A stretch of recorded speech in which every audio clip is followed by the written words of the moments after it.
उन स्टेट्स के करस्पॉन्डिंग एक नई टर्म डिफाइन होती है जिसको हम बोलते हैं process control block.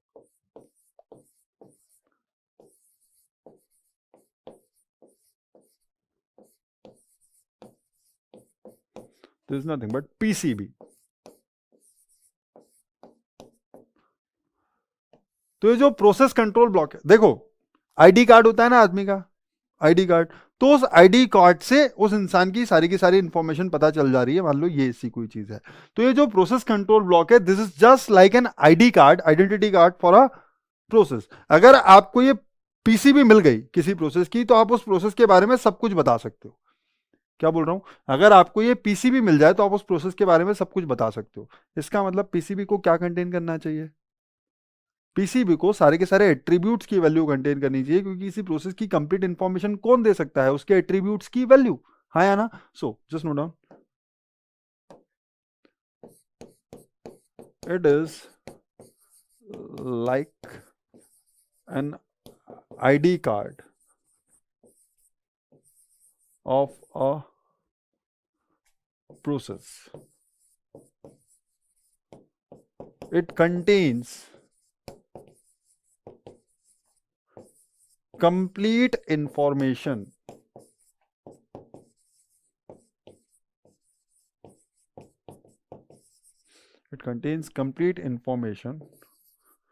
of that process. Clear? Just note it down. क्या लिख लिख के मिटा देते हो यार, नोट इट डाउन। चलो थोड़ा सा हटा रहा हूं। तो सर क्या है ये पीसीबी, तो ऐसा दिखता नहीं है ना, मैं सब समझाने के लिए कि इसके अंदर क्या क्या होता है, नहीं तो बोलोगे सर ये ऐसा दिखता है क्या, नहीं नहीं नहीं नहीं नहीं, ऐसा नहीं है।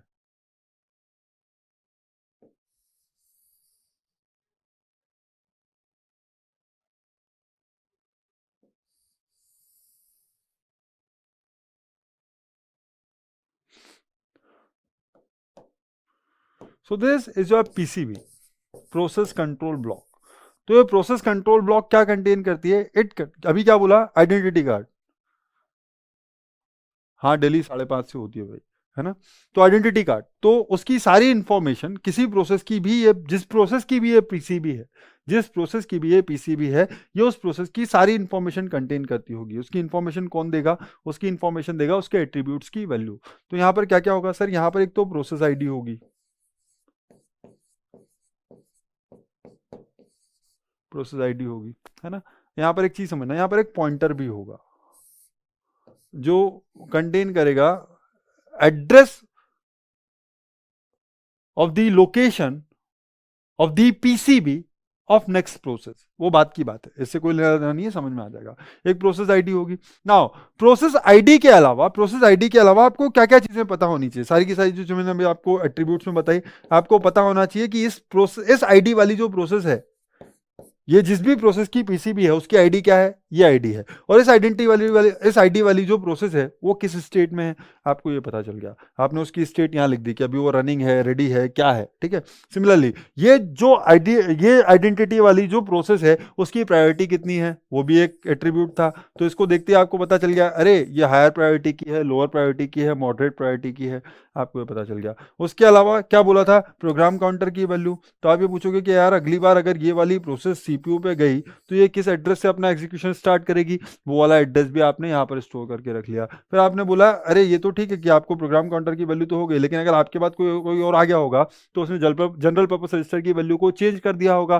तो ये जो जनरल पर्पस रजिस्टर्स हैं इनकी क्या वैल्यूज है वो समझ लो, ठीक है। तो ऐसे मत देखना कि सर ये कितने बिट का है, ये कितने बिट का है, ये कितने बिट का है, ये कितने बिट का है, नहीं नहीं नहीं नहीं, सारे सेम साइज के नहीं है, सारे सेम साइज के नहीं है, अलग अलग हैं। जनरल पर्पस रजिस्टर तो बहुत सारे होते हैं, तो ज्यादा इंफॉर्मेशन, कितने रजिस्टर हैं आपके सीपीयू में उसके ऊपर डिपेंड करेगा कि जनरल पर्पस रजिस्टर कितने बिट का है। पीसी वैल्यू वो डिपेंड करेगा कि आपकी एड्रेस कितनी, आपकी जो मेमोरी लिमिट है वो कितने साइज की है। Priority processor two processor very कर सकती है, 3 बिट 4 बिट, है ना। स्टेट ये जनरली फिक्स होंगे कि कितने बिट, कितनी स्टेट्स हैं उसके करस्पॉन्डिंग ये डिफाइन करेगा क्या स्टेट है। प्रोसेस आईडी जितनी ज्यादा प्रोसेस बनती जाएंगी उसके करस्पॉन्डिंग सबको सफिशिएंटली अलॉट कर पाए उसके बेसिस पे इसको साइज अलोकेट होगी। तो ये बारे में मत सोचो कि सर कौन सा कितने बिट का है, यहाँ पर अलग अलग साइजेस हो सकती हैं, कोई फर्क नहीं पड़ता। तो ये सारी इंफॉर्मेशन है, सब ये सारी इंफॉर्मेशन मैंने एक मेमोरी लोकेशन पे स्टोर करके रखी हुई है। तो sir it's not like IPv4, no it is not like IPv4, that's what I am saying कि यहाँ पर साइजेस फिक्स नहीं है, ठीक है। सो इट वेरीज कि प्रोसेसर के साथ साथ ये सारी की सारी चीजें चेंज हो सकती हैं ना। उसके अलावा you can have memory limits कि भाई आप अपर मेमोरी लिमिट क्या है, लोअर मेमोरी लिमिट क्या है, आप किस रेंज के बीच में जो एक्सेस एड्रेसेस हैं उनको एक्सेस कर सकते हो। हाँ, list of open files etcetera. तो ये सब क्या है, this are all the attributes of that process.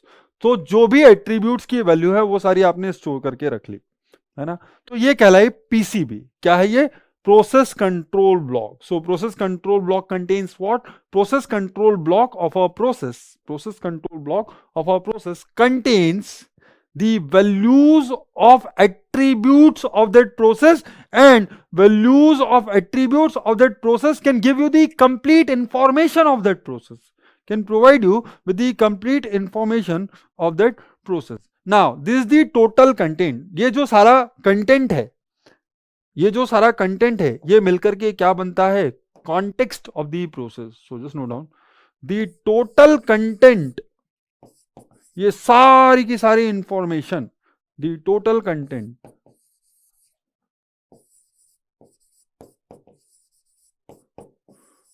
Of the PCB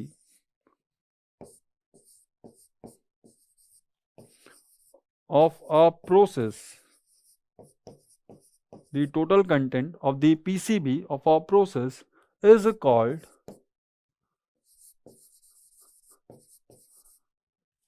context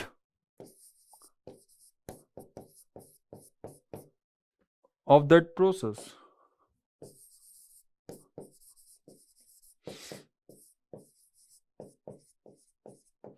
आप लोगों ने एक टर्म सुनी होगी context switching. PCB remains in main memory, right? Correct sir ना? PCB of a process will always reside in main memory. उसको वहीं से एक्सेस करना पड़ेगा, है ना। तो ये कहानी है। दी टोटल कंटेंट, किसी भी प्रोसेस की जो पीसीबी है उसका जो टोटल कंटेंट है ये क्या कहलाता है? कॉन्टेक्स्ट ऑफ अ प्रोसेस कहलाता है। अब बात समझना, क्या बोला मैंने? जब भी वापस चलते हैं, थोड़ा सा पीछे चलेंगे इस गंदी सी चीज पे, आ जा। तो ये जो प्रोसेस है P1, इसका अपना एक कॉन्टेक्ट, इसका अपना एक पीसीबी होगा, इसका अपना एक पीसीबी होगा, बोलो हाँ, जिसके अंदर सारी की सारी इंफॉर्मेशन होगी इस प्रोसेस की। इस प्रोसेस P2 का अपना पीसीबी होगा जिसके अंदर इंफॉर्मेशन होगी प्रोसेस P2 की, एंड सो ऑन। तो जब प्रोसेस P1 को सीपीयू पे रखूंगा तो प्रोसेस P1 का जितना भी कंटेंट है, कौन सा कंटेंट? इसके पीसीबी का कंटेंट, प्रोसेस P1 की पीसीबी का जो भी कंटेंट है वो सारा का सारा लोड कर दूंगा कहां पर? सीपीयू में। तो जो प्रोसेस आईडी है उसको लोड करने की जरूरत नहीं है, तो आपकी जो प्रोग्राम काउंटर की वैल्यू है उसको प्रोग्राम काउंटर में लोड कर दूंगा, जनरल पर्पस रजिस्टर की वैल्यू को जनरल पर्पस रजिस्टर में लोड कर दूंगा। इस तरीके से इसका जो कंटेंट है, जो भी रिक्वायर्ड कंटेंट है उसको लोड कर दिया जाएगा रिस्पेक्टिव रजिस्टर्स ऑफ सीपीयू में, और उस प्रोसेस के एग्जीक्यूशन को शुरू कर दूंगा, ठीक है ना। इसका मतलब कॉन्टेक्स्ट, और ये टोटल क्या था? ये क्या था? कॉन्टेक्स्ट ही तो था इस प्रोसेस का। क्या बोला हमने? Content of PCB of process P1, content of PCB of process P1 is nothing but the context of process P1. Content of PCB of process P2 is the context of process P2. So you will load the content, you will load the context. What? You will load the context of process P1 into the CPU. And then when process P1 is preempted, you will store the current context. You will store the current context of process P1 into the memory, and you will load the context of a new process into the CPU. You will load the context of new process into the CPU. So this thing will be called context switching. So context क्या हुआ? आपकी जो PCB है, इसका आपकी PCB है, उसका जो किसी प्रोसेस की जो पीसीबी है उसका जो कंटेंट है वो कहलाएगा context of that process. Clear? और पीसीबी का कंटेंट एक्चुअल में है क्या? किसी प्रोसेस के जो डिफरेंट एट्रीब्यूट्स हैं उनकी करस्पॉन्डिंग वैल्यूज, किसी प्रोसेस के जो डिफरेंट एट्रीब्यूट्स हैं उनकी करस्पॉन्डिंग वैल्यूज मिलके बनाती हैं उस प्रोसेस की पीसीबी। इसका मतलब एट्रीब्यूट्स की डिफरेंट वैल्यू डिफाइन करती है उस प्रोसेस का कॉन्टेक्स्ट। क्लियर? चलो नाउ हर प्रोसेस का अपना प्रोसेस कंट्रोल ब्लॉक होगा। जैसे हर आदमी का अपना आइडेंटिटी कार्ड होना चाहिए ना, हर आदमी का एक आधार कार्ड होगा, ऐसा तो नहीं हो सकता दो लोगों का मिला करके कंबाइन आधार कार्ड, है ना, ऐसा नहीं होता। So each process has its on PCB.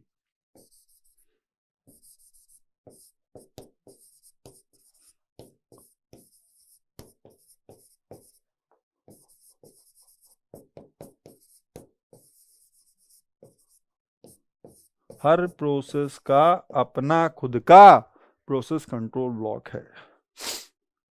चलो ये हो गए कुछ बेसिक सी चीजें, ये डिफाइन कर दिया। अब एक काम करते हैं, कॉन्टेक्स्ट भी समझ में आ गया, मैंने जो स्टेट्स बताई थी उन स्टेट्स को एक्सप्लेन कर देता हूं। और स्टेट्स के साथ साथ एक और चीज सुनना, दो बहुत इंपॉर्टेंट चीजें हैं। अब जो ड्रॉ करने वाला हूं वो बहुत इंपॉर्टेंट है, लेकिन ये जो चीज है लिखना मत, अभी लिखना मत। अभी मैं बनाऊंगा यहां पर प्रोसेस स्टेट ट्रांजिशन डायग्राम। क्या?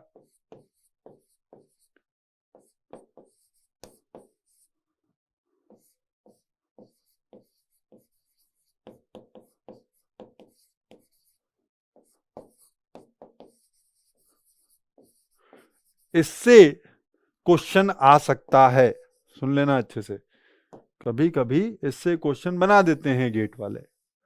तो प्रोसेस स्टेट ट्रांजिशन डायग्राम, तो ये मैं साथ के साथ बनाऊंगा, लेकिन आप इसको बाद में बनाना, मैं आपको टाइम दे दूंगा, मैं आपको टाइम दे दूंगा इसको कॉपी करने के लिए। तो आप इसको थोड़ी सी देर से बनाओगे, आप लोग इसको मेरे साथ नहीं बनाओगे, मैं आपको साथ साथ एक्सप्लेन करने के लिए इसको साथ में बनाते जाऊंगा, क्योंकि आपको जब तक पूरी पिक्चर क्लियर नहीं होगी आपको समझ में नहीं आएगा कितना स्पेस रिक्वायर्ड है। सो जस्ट डू, ठीक है। तो अब हम बात करते हैं किसकी? स्टेट की।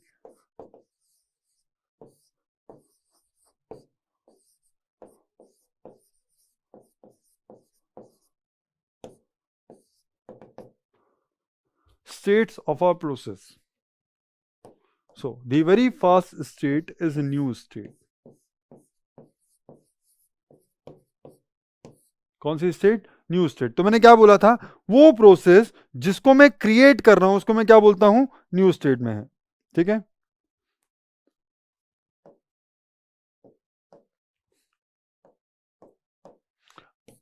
A process,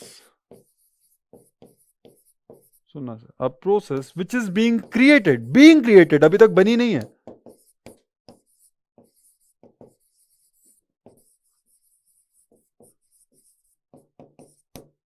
is said to be in ready state. Sorry. Is said to be in new state. तो अभी ये बन रही है, अभी तक ये प्रोसेस बनी नहीं है। नाउ जब ये बन जाएगी तो ये किस स्टेट में चली जाएगी? जैसे ही प्रोसेस पहली बार क्रिएट होगी, जैसे ही प्रोसेस पहली बार क्रिएट होगी तो वो क्रिएट होके सबसे पहले क्या जाएगी? अरे जाते ही वो सीपीयू पे एग्जीक्यूट करवाना है उसको, इसीलिए तो क्रिएट किया गया है। तो जो चीज सीपीयू पे एग्जीक्यूट करने के लिए तैयार है उसको पहले क्या करो? रेडी करो, ठीक है। So when a process is created, इसका मतलब कंप्लीट हो गई। being created is a different thing. So when a process is created, it is moved from new state, it is moved from new state to ready state. This first thing. इसके ऊपर चीजें आ जाती हैं कि कब कौन सा काम होगा, इसलिए अच्छे से समझना ना। इसको मैं बना दे रहा हूँ साथ साथ, बाद में आपको ये क्वाइट क्लियर होगा, इसको ज्यादा समझने की जरूरत। अरे क्या, कहाँ गया वो? तुम हटो, तुम्हारी जरूरत नहीं है मुझे तुम्हारी, ठीक है। तो सबसे पहले you will have a new state. कैसी? New state. नाउ आप एक प्रोसेस को क्रिएट कर रहे हो तब वो कहां पर है? न्यू स्टेट में। And the moment this process is created, क्या बोला मैंने? एक प्रोसेस को क्रिएट कर रहा था, but if this process has been created, if the process has been created, it will move to a new state which is ready state. ठीक है, तो ready state नेक्स्ट चलते हैं. सर क्या है ये? Noted. Next state will be, new थी अब ready state.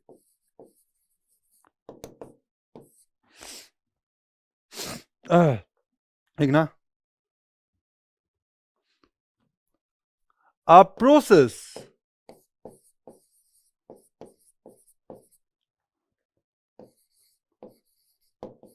which is ready for execution.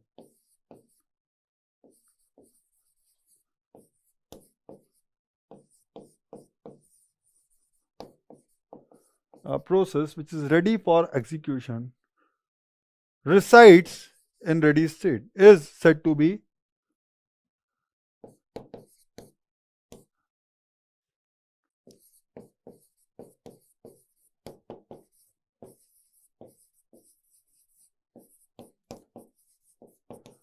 Now. Generally समझना, अगर आपका प्रोसेस, अगर आपका जो सिस्टम है वो कैसा है, मल्टी प्रोग्रामिंग सिस्टम है. अगर आपका system multi programming operating system use कर रहे हो आप, तो आप क्या बोलोगे, uni programming and multi programming. तो यूनी प्रोग्रामिंग में तो एट अ टाइम एक ही प्रोसेस मेमोरी में हो सकती है. इसका मतलब आप एक से ज्यादा प्रोसेस को क्रिएट कर ही नहीं सकते.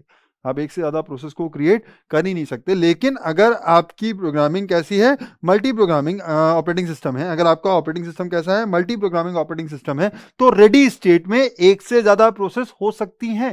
हाँ या ना. रेडी स्टेट में एक से ज्यादा प्रोसेस हो सकती हैं, और उन प्रोसेसेस में से आपका जो सीपीयू शेड्यूलर होगा किसी एक प्रोसेस को सिलेक्ट करेगा, जिसको आप डिस्पैच कर दोगे किसके ऊपर, सीपीयू के लिए. ठीक है, सो just note down.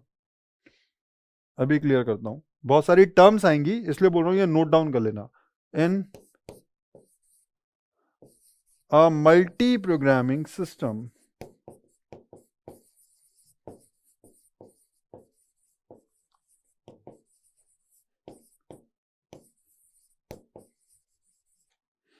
there may be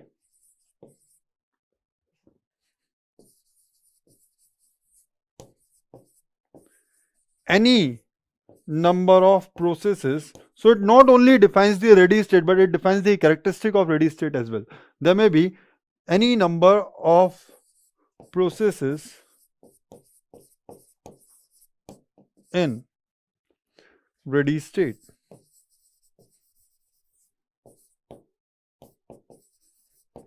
लेकिन उनमें से आपका जो सीपीयू शेड्यूलर है वो किसी एक को सिलेक्ट करेगा, है ना. The CPU scheduler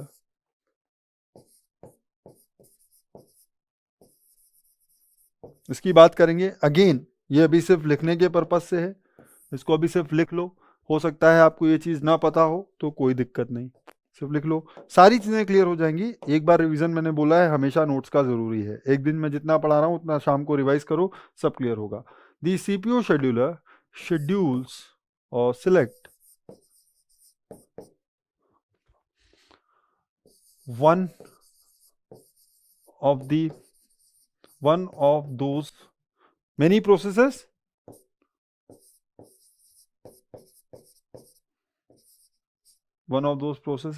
and it is dispatched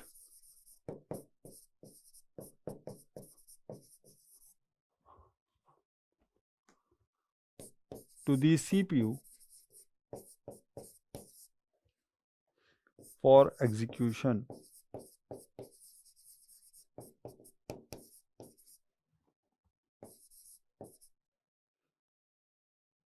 As needed. It will depend. As needed because it will depend on the scheduling algorithm. As needed क्योंकि ये डिपेंड करेगा आपकी शेड्यूलिंग एल्गोरिदम पे. ठीक है, तो क्या बोला, a process which is ready for execution is placed in ready state. Clear.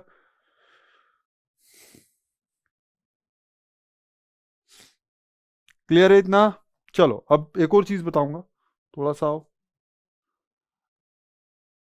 Ready state में बहुत सारी प्रोसेस हो सकती हैं, तो ये कैसे मेंटेन होगी, there will be a ready queue in the ready state. कहां प्लेस होगी, so just note down. We maintain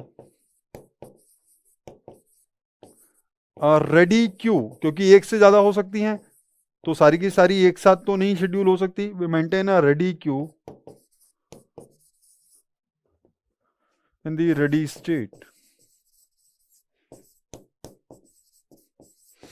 तो इट इज क्वाइट क्लियर कि जितनी भी प्रोसेस होंगी जो रेडी क्यू में है, जो रेडी स्टेट में, वो सारी की सारी रेडी होंगी। सो कैसा दिखेगा समझना, थोड़ा सा देखना, ज्यादा कुछ नहीं है। ये आपकी एक प्रोसेस की पीसीबी है, ये आपकी दूसरी प्रोसेस की पीसीबी है, ये आपकी तीसरी प्रोसेस की पीसीबी है, and so on. So let's assume that this is PCB of process PI, this is PCB of process PJ, this is PCB of process PK, and so on. So there will be a ready queue. तो ready queue, ये जो Q है it's a dynamic Q. समझ रहे हो, link list का use, link list type का structure use के बनाया करके बनाया गया होगा। तो इसको कुछ ऐसे समझना कि यहाँ पर यहाँ पर यहाँ पर यहाँ पर जो अभी मैंने बोला था एक पॉइंटर होगा, है ना। मैंने अभी अभी आपको एक पॉइंटर का स्ट्रक्चर समझाया था, मैंने बोला ये अभी आपको समझ में आ जाएगा। तो क्या होगा, आपके हर पीसी में एक पॉइंटर का एड्रेस भी होगा। तो सबसे पहले ये जो रेडी क्यू वाला लोकेशन है, ये जो फर्स्ट पीसीबी है उसका एड्रेस देगी। जो रेडी क्यू वाला पॉइंटर होगा वो क्या देगा, फर्स्ट पीसीबी का एड्रेस देगा।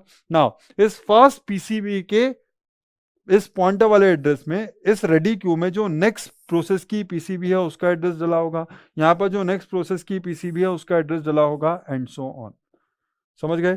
तो यहाँ पर ये पीसीबीज हैं, यहाँ पर इसकी आईडी आई है तो यहाँ पर प्रोसेस आईडी आई होगी, इसकी आईडी आई है तो ये प्रोसेस आईडी जे होगी।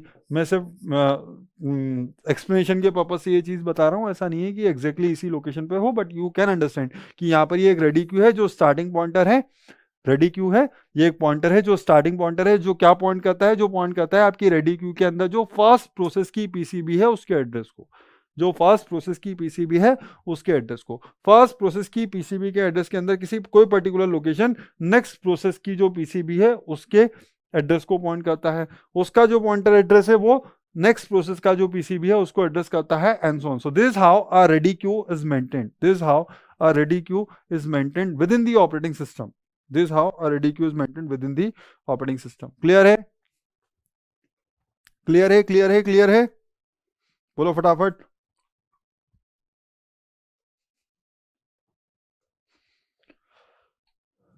अरे बोलो, बोलोगे या नहीं यार, बोल दिया करो। मैं ना आलस वालस में आधी चीजें छोड़ दूंगा, भाग जाऊंगा। बाद में मत बोलना सर नहीं समझ में आ रहा। चलो तो देखते हैं। तो यहाँ के पॉइंट ऑफ व्यू से अगर मैं इसको देखूं तो क्या होगा, न्यू स्टेट से रेडी स्टेट में आ गए। अब सुनना, पहली एक और चीज, सिर्फ सुनाते ही तो बहुत सारा हो। जब ये न्यू स्टेट में थी,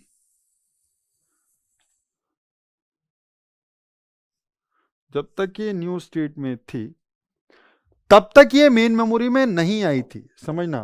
तब तक ये कंप्लीटली लोड नहीं हुई थी। It's being created, it is being created means it is not, the creation is not yet complete, therefore it is not in the memory.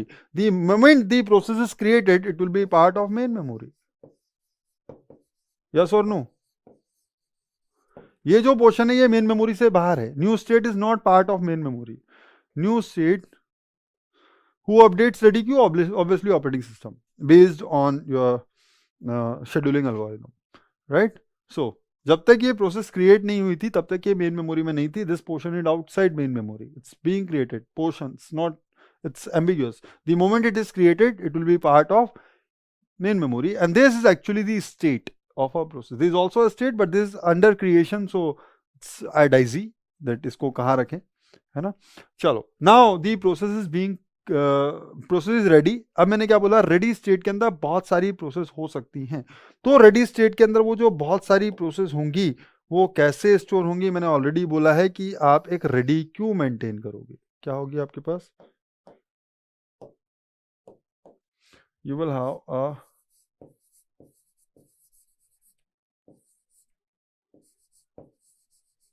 Ready queue. तो अब ये क्यू ही है लेकिन दूसरी टाइप से दिख रहा है। तो अब इस रेडी क्यू के अंदर बहुत सारी प्रोसेस होंगी।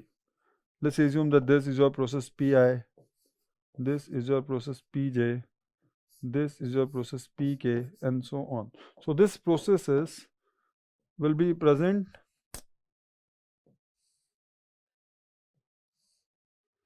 दी रेडी क्यू। तो जो जो प्रोसेस हैं जो रेडी हैं एग्जीक्यूशन के लिए, जितनी प्रोसेस हैं जो रेडी हैं एग्जीक्यूशन के लिए, उन सारी प्रोसेस को मैं कहाँ रखूंगा?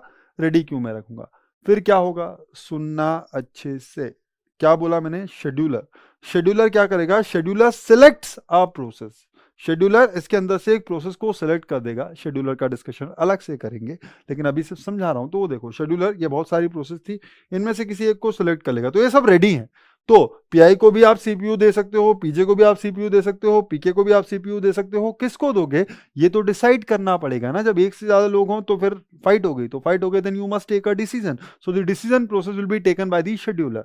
वो डिसाइड करेगा कि किस प्रोसेस को शेड्यूल करना है। तो लेट्स एज्यूम कि शेड्यूलर ने बोला कि प्रोसेस पीआई को शेड्यूल कर दो। लेट्स एज्यूम कि प्रोसेसर ने बोला कि प्रोसेस पीआई को शेड्यूल कर दो। तो प्रोसेस पीआई को शेड्यूल करने का मतलब ये नहीं है कि प्रोसेस पीआई को यहां से उठा करके, और ये जो सीपीयू है, this is running state, can see state, running state. Basically, running state means what? This is nothing but your CPU.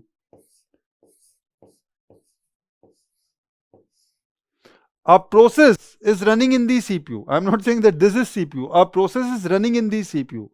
इसका मतलब वो प्रोसेस का जो कंटेंट है वो तो मेन मेमोरी में ही होगा, है ना। तो this process is created and it will be move to ready state. Now the process is selected, a process is selected using the scheduler. लेकिन उसको सिलेक्ट करने के बाद क्या, सिलेक्ट करते ही वो अपने आप रनिंग स्टेट में पहुंच जाएगी? नहीं, there will be a dispatcher. क्या होगा यहां पर?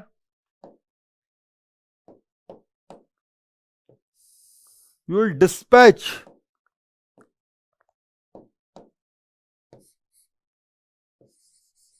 The process. सिर्फ शेड्यूल कर देने से सर रनिंग स्टेट में ओनली वन प्रोसेस ही रह सकती है ना। ऑब्वियसली कल की बात है, रनिंग प्रोसेस में सिर्फ एक ही वो रह सकती है, ठीक है। तो यहां से एक प्रोसेस को मैं सिलेक्ट करूंगा using the scheduling, CPU scheduling algorithm. उस सीपीयू शेड्यूलिंग एल्गोरिदम के बेसिस पे जो भी प्रोसेस सिलेक्ट हुई होगी उसको डिस्पैच किया जाएगा on to the CPU, dispatch किया जाएगा on to the CPU for the purpose of execution. तो अगर वो डिस्पैच हो गई है, इसका मतलब वो रनिंग स्टेट में हो गई है। तो जिस प्रोसेस को मैं डिस्पैच कर दूंगा वो कौन सी स्टेट में चली जाएगी? वो रनिंग स्टेट में चली जाएगी, ठीक है।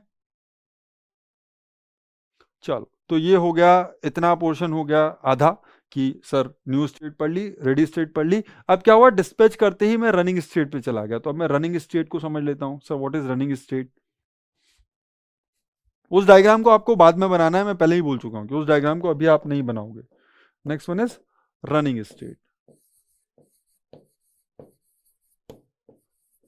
तो किस प्रोसेस को बोलूंगा दैट इट इज रनिंग? वो प्रोसेस जो सीपीयू पे एग्जीक्यूट कर रही है उसको हम बोलते हैं रनिंग स्टेट में है। A process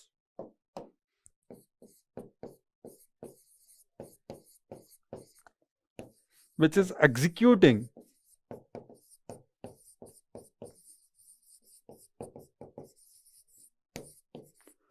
on the CPU is said to be in running state. The process which is executing on the CPU is said to be in running state. Now, just like Sandeep said, कि क्या sir कभी भी एक से ज्यादा process हो सकती है आपकी रनिंग स्टेट में? नहीं, आपके पास अगर आप यूनिप्रोसेसर सिस्टम को कंसिडर कर रहे हो, then there can not be more than one process. So there can be at most one process in the running state if the processor is uniprocessor system. So just note it down. There can be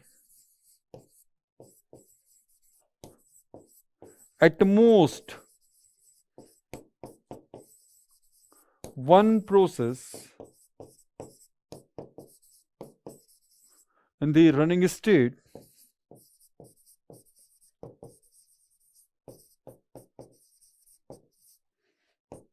if system is uniprocessor, uni of programming नहीं, the system is uniprocessor system. Clear इतना सबको?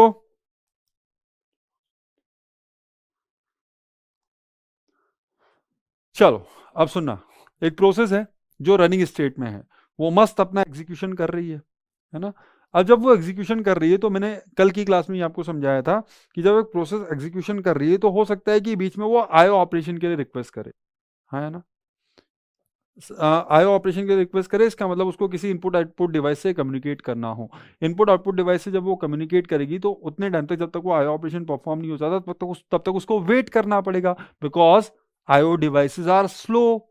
सुनना अच्छे से, बहुत important चीज बता रहा हूं, बाद में कंफ्यूज हो गए, बाद में मुझसे मत बोलना, क्योंकि आईओ डिवाइसेस स्लो हैं। इसलिए एक प्रोसेस थी जो सीपीयू पर मस्त एग्जीक्यूट कर रही थी, लेकिन अचानक से उसको याद आया, अरे मुझे तो इनपुट आउटपुट डिवाइस से ये वाली चीज चाहिए, या तो इनपुट आउटपुट डिवाइस को ये वाली चीज देनी है, ठीक है। तो बोलेगा अरे इस चीज में तो टाइम लगेगा, तो जब तक ये वाला काम जो जिस भी चीज़ के परफॉर्म होने के लिए मैं वेट कर रहा हूँ, जिस भी इनपुट आउटपुट ऑपरेशन के लिए मैं वेट कर रहा हूँ, जब तक वो इनपुट आउटपुट ऑपरेशन कंप्लीट नहीं हो जाता, मैं अपने एग्जीक्यूशन में आगे तो नहीं बढ़ सकता, क्योंकि इंस्ट्रक्शन का एग्जीक्यूशन तो सीक्वेंशियल होता है। तो एक इंस्ट्रक्शन डिमांड कर रहा है इनपुट आउटपुट ऑपरेशन की, तो जब तक वो इनपुट आउटपुट ऑपरेशन परफॉर्म नहीं हो जाता, इसका मतलब जब तक वो इंस्ट्रक्शन एग्जीक्यूट नहीं हो जाता, तब तक आप आगे वाले इंस्ट्रक्शन को तो वैसे ही एग्जीक्यूट नहीं कर सकते। तो जब नहीं कर सकते तो सीपीयू पे वेट करके क्या कर रहे हो, घर जाओ, कहीं जाकर के थोड़ा सा इंतजार करो। तो अगर आपका जो प्रोसेस है जो रनिंग स्टेट में है, अगर वो अचानक से आईओ ऑपरेशन के लिए रिक्वेस्ट कर देती है, तो आप क्या करोगे, प्रोसेस को मूव कर दोगे रनिंग स्टेट से कहां पर, वेटिंग स्टेट में। बोले भैया नहीं, अच्छा नहीं लग रहा है, तुम यहां पर वेट करके सीपीयू का टाइम खराब मत करो, जाओ वेट करो। कौन सी स्टेट में, वेटिंग स्टेट में या ब्लॉक्ड स्टेट में। समझना। सर क्या कोई और रीजन हो सकता है, क्या कोई और रीजन हो सकता है आईओ ऑपरेशन के अलावा? सुनो बात को, डेडलॉक की बेसिक डेफिनेशन सब लोगों ने पढ़ी होगी।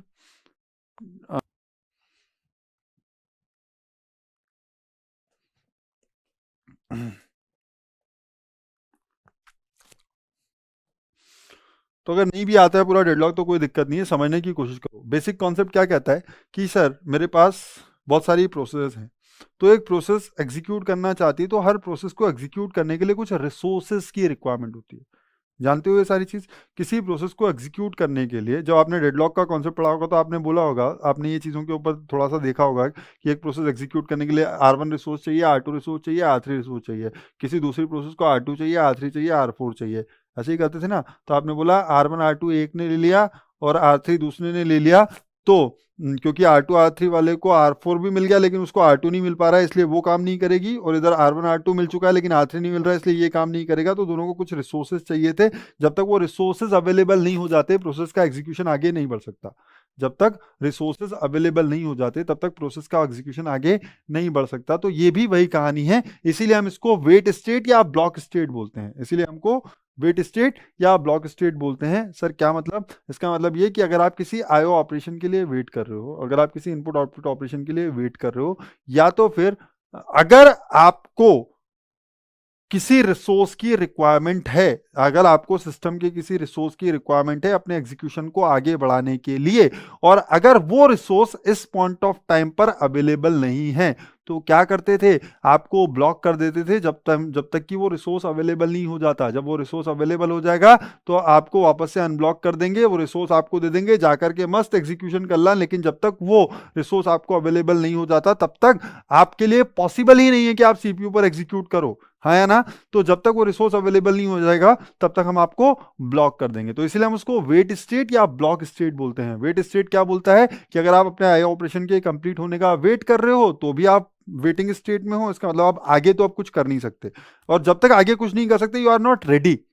हाँ, और अगर रेडी नहीं हो तो रेडी स्टेट में नहीं रह सकते, और क्योंकि आप रनिंग भी नहीं हो, क्योंकि आप एग्जीक्यूट भी नहीं कर रहे हो, आप तो किसी चीज के कंप्लीट होने का वेट कर रहे हो, तो आप रनिंग स्टेट में भी नहीं रह सकते। तो go into a new state which is known as wait state. Similarly अगर आपको एक रिसोर्स की रिक्वायरमेंट है और अगर वो रिसोर्स मेरे पास करेंटली अवेलेबल नहीं है, तो मैं आपको ब्लॉक कर दूंगा, क्योंकि मेरे पास वो रिसोर्स है ही नहीं और वो आपको चाहिए। जब तक वो रिसोर्स मिल नहीं जाता तब तक आप काम नहीं कर सकते। तो फालतू में यहां पर मत बैठे रहो, मैंने आपको ब्लॉक कर दिया, भगा दिया सीपीयू से और ब्लॉक स्टेट में डाल दिया। तो क्योंकि आप ब्लॉक स्टेट में हो, आप रेडी तो नहीं हो ना। आप रेडी तब तक नहीं हो सकते जब तक कि आपको रिसोर्स ना मिल जाए जिसकी आपको जरूरत थी। तो रिसोर्स में जब तक नहीं देता हूं तब तक आप रेडी तो हो नहीं। करने के लिए एग्जीक्यूशन, और सिमिलरली क्योंकि वो रिसोर्स नहीं है इसलिए आप एग्जीक्यूट भी नहीं कर रहे हो, मैंने आपको भगा दिया इसलिए आप रनिंग स्टेट में भी नहीं हो, तो आप ब्लॉक स्टेट में चले गए। अब क्या होगा, जैसे ही आपका आईओ ऑपरेशन कंप्लीट होगा जिसके लिए आप वेट कर रहे थे, तो मैं आपको भेज दूंगा वापस से रेडी स्टेट में कि भाई नाउ वी आर रेडी, है ना। सीधे रनिंग में नहीं भेजूंगा, लेकिन उस चीज को समझो। क्या हुआ कि दो कंडीशन है जब मैं आपको रनिंग स्टेट से वेट या ब्लॉक स्टेट में भेज सकता हूं, या तो आप आईओ ऑपरेशन के लिए वेट कर रहे हो, या तो फिर आप किसी रिसोर्स के लिए वेट कर रहे हो और वो रिसोर्स अभी करंटली अवेलेबल ना हो। ठीक है, सो just note down, if a process in the running state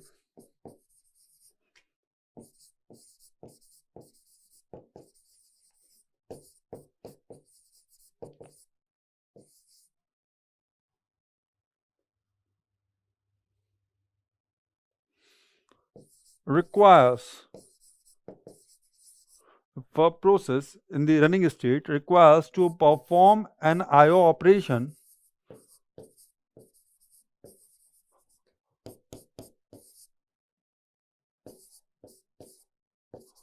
requires to perform an IO operation or requires a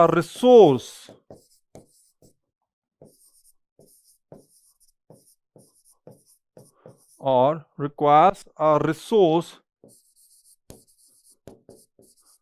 which is not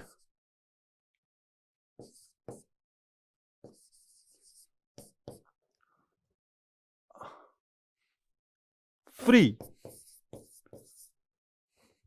है तो सही सिस्टम में बट फ्री नहीं है, किसी और ने यूज कर रखा है। सो और requires a resource which is not free, then that process is moved. क्यों, अब आप रनिंग में थे लेकिन अब आपको आयो ऑपरेशन का वेट कर रहे हो, तो जाओ, is running, that process is moved from running state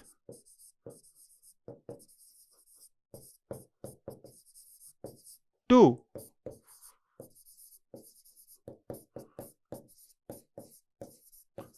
wait और ब्लॉक स्टेट।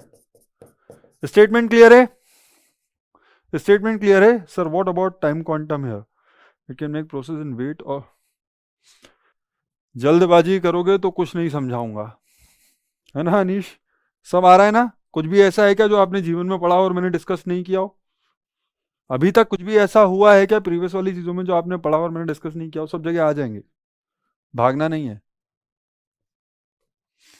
अभी तो स्टेट्स बता रहा हूं मैं आपको। क्लियर है इतना?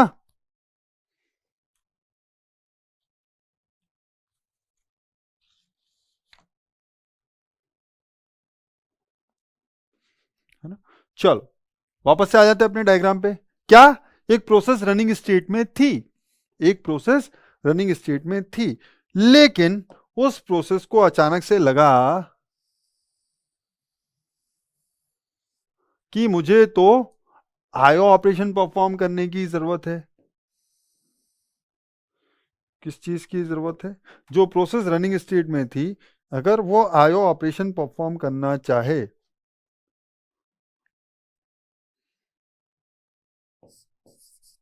दैट इज रिक्वेस्ट फॉर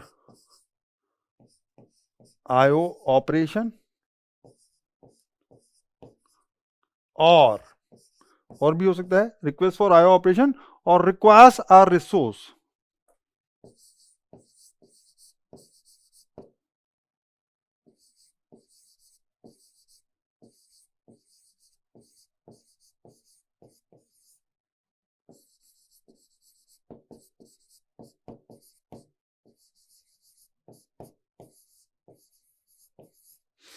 एक प्रोसेस थी, जैसे क्रिएट हुई रेडी स्टेट में आ गई, शेड्यूलर ने सिलेक्ट किया और डिस्पैच हुई तो रनिंग स्टेट में आ गई। रनिंग स्टेट में थी लेकिन जैसे उसने रिक्वेस्ट किया आयो ऑपरेशन के लिए, या तो फिर उसको एक रिसोर्स की रिक्वायरमेंट हुई जो करेंटली फ्री नहीं था, तो ये किस स्टेट में चला जाएगा? फिर ये स्टेट में चला जाएगा वेट या ब्लॉक स्टेट में। कौन सा?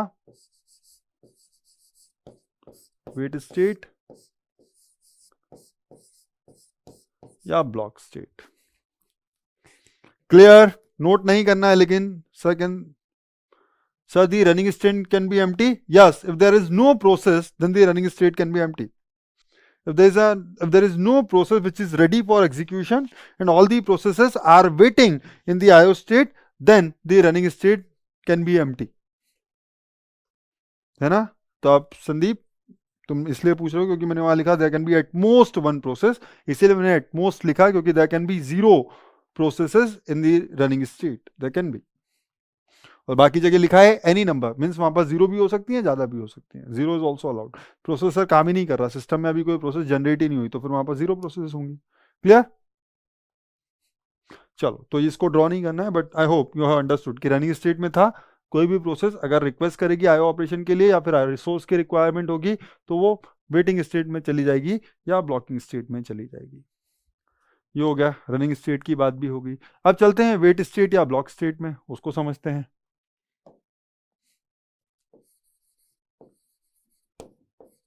वेट स्टेट और ब्लॉक स्टेट। सो कौन सी प्रोसेस जो वेट कर रही है? A process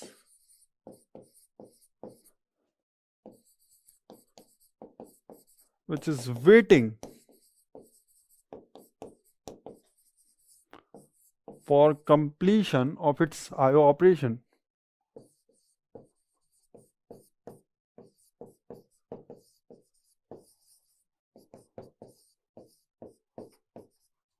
Or requires a resource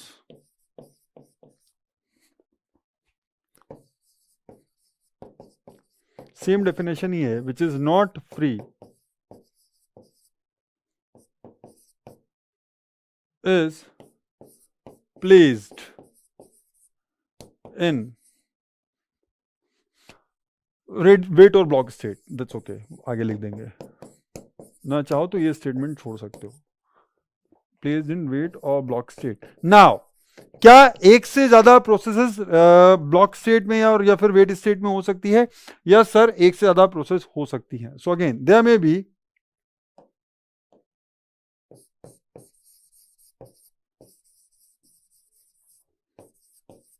any number of processes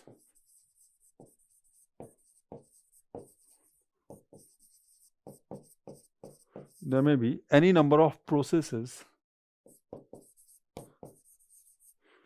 in the wait or block state. Therefore, a queue is maintained.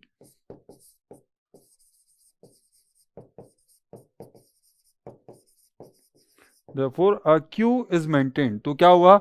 देखो, बहुत सारी रनिंग स्टेट में प्रोसेस हो सकती थी। एक एक पहली स्टेट ने क्या किया? पहली स्टेट ने आईओ के लिए रिक्वेस्ट किया तो यहां ब्लॉकिंग में आ गई। जब वो ब्लॉक हुई तो मल्टी प्रोग्रामिंग ऑपरेटिंग सिस्टम की बात कर रहा हूं, तो जब वो ब्लॉक हुई तो अगर दूसरी प्रोसेस पीजे अवेलेबल थी तो उसको शेड्यूल कर दिया। जैसे वो प्रोसेस पीजे थी उसने भी आईओ के लिए रिक्वेस्ट किया तो वो भी जाकर के ब्लॉक हो गई। तो मल्टीपल प्रोसेस हो सकती है ना। तो अगर मल्टीपल प्रोसेसेस हैं आपकी वेट या ब्लॉक स्टेट में, तो अगेन आपको यहां पर भी क्या मेंटेन करना पड़ेगा? आपको यहां पर भी एक, क्या बोलते हैं इसको, चलो भाई थोड़ा ऊपर चलो, इसको बोलेंगे वेट क्यू और ब्लॉक क्यू। क्या बोलेंगे? दिस इज अ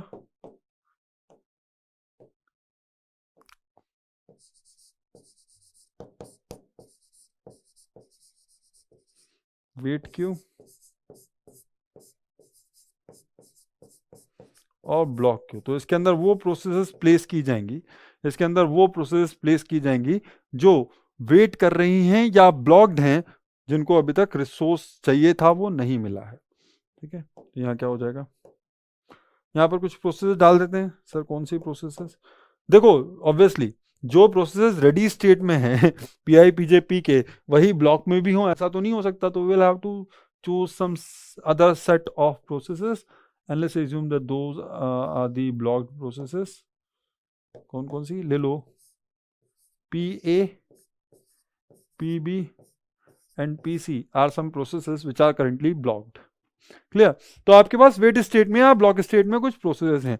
अब क्या होगा नाउ, अगर आयो ऑपरेशन, एक प्रोसेस जिस आयो ऑपरेशन के लिए वेट कर रही थी, अगर वो आयो ऑपरेशन कंप्लीट हो जाए, ठीक है, या तो फिर जिस रिसोर्स के लिए एक प्रोसेस वेट कर रही थी वो रिसोर्स अवेलेबल हो जाए, तो क्या होगा भाई, आप जिस चीज के लिए वेट कर रहे थे वो कंप्लीट हो गया, इसका मतलब you are again ready for execution.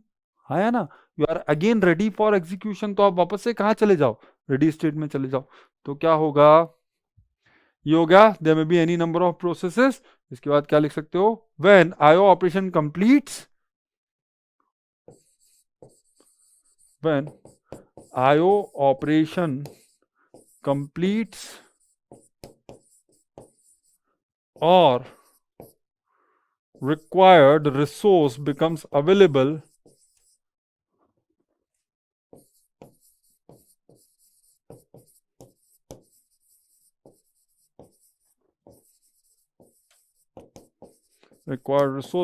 available, then that process, सुनना अच्छे से, then that process is moved from,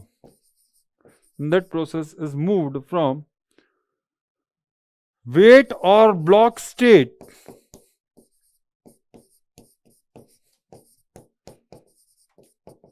to ready state. Yes और नो. अब कहानी फिर समझो, फिर से कहानी समझो. सर ये वेट या ब्लॉक स्टेट में थी, तो जैसे इसका ऑपरेशन कंप्लीट हुआ, क्या मैं इसको सीधे रनिंग स्टेट में भेज सकता हूं? बोलो बोलो बोलो.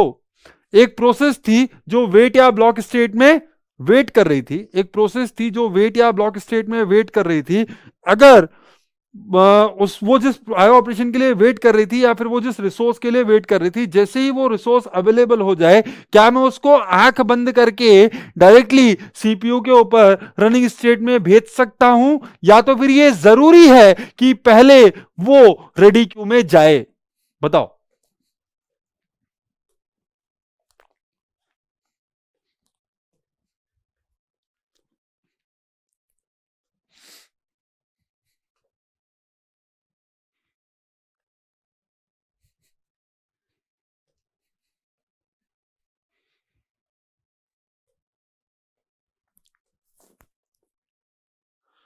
कोई बोल ही नहीं रहा है भाई.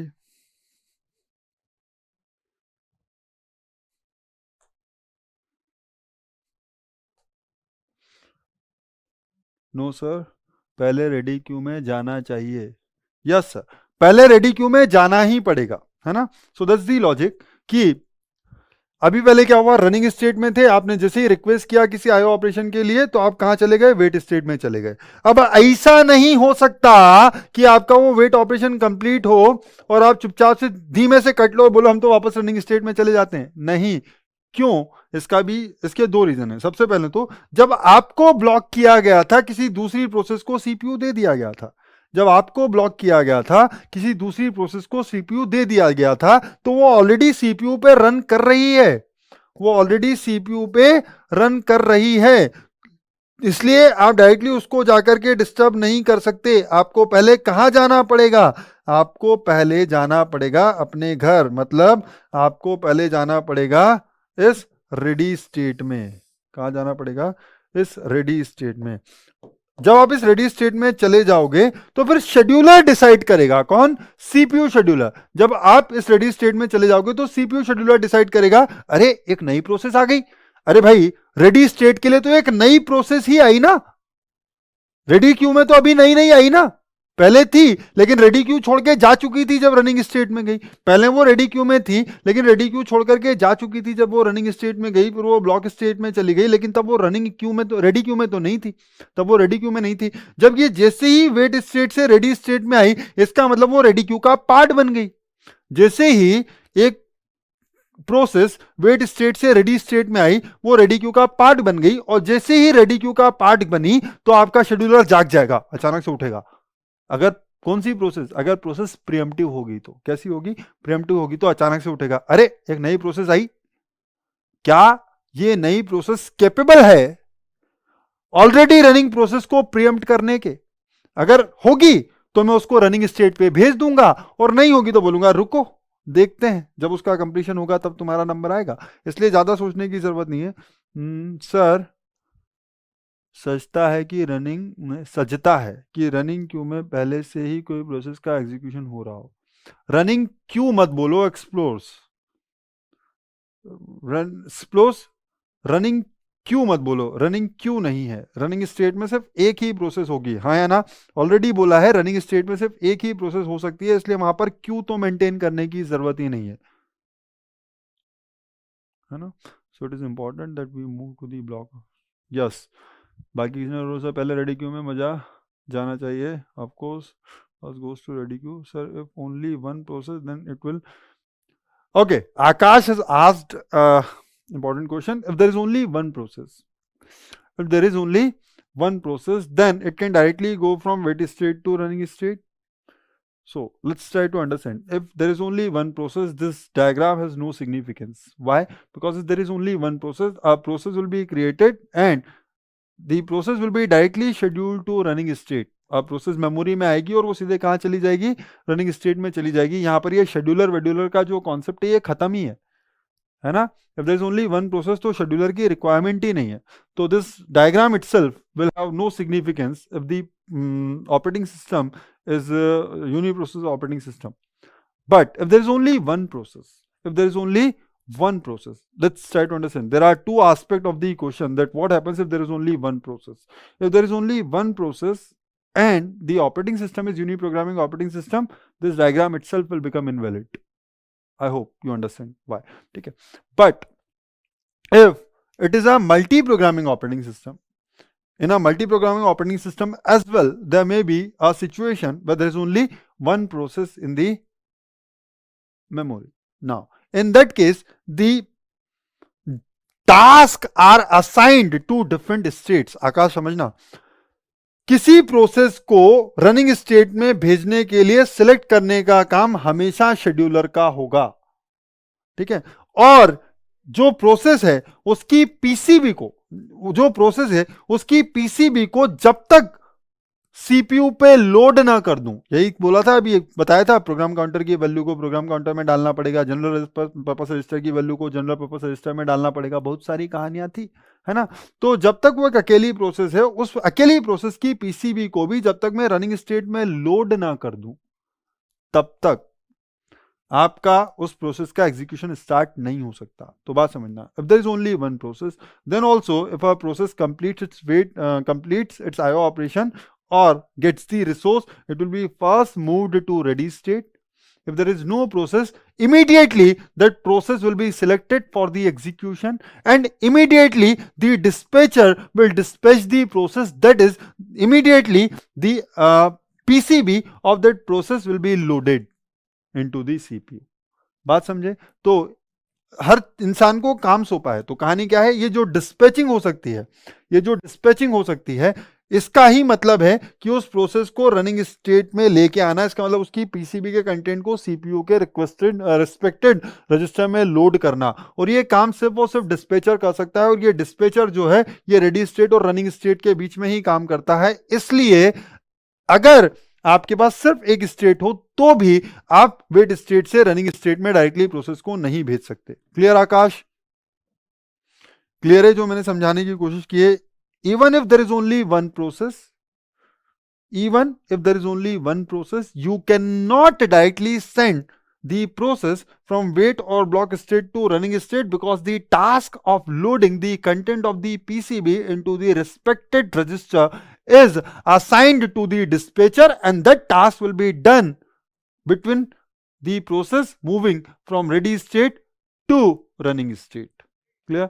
सो हर चीज को समझना, अगर आप चीजों को पॉइंट टू पॉइंट समझोगे ना, जितना मैं लिखा रहा हूं, आप लोगों को कई बार लगता है, मैंने सीओ में भी दोस्त लोगों से बोला है जो पिछली बार मुझसे पढ़ चुका है, तो ऑलरेडी नो मी, कि अगर मैं कोई चीज लिखवा रहा हूं तो उसके अंदर हर चीज का अपना सिग्निफिकेंस है। नोट्स आर समथिंग कि अगर आप बाद में भूल भी जाओ जो मैंने चीजें कही है तो आपको रिकॉल करवा दें, लेकिन हर स्टेटमेंट का मतलब समझना, है ना? चलो अब दूसरी बात करते हैं। ये कब होगा? ये वाला काम तब होगा, ये वाला काम तब होगा when IO operation completes.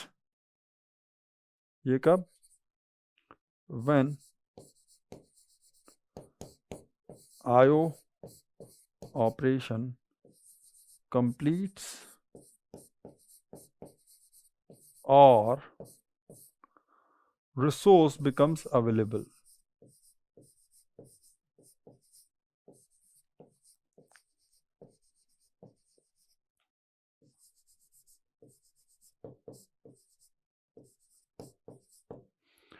Clear?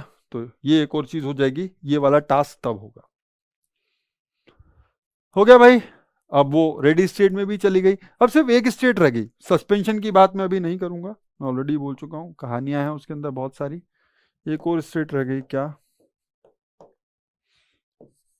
Terminate और कंप्लीट। तो टर्मिनेशन हमेशा कहां से होगा, सुनना बात को।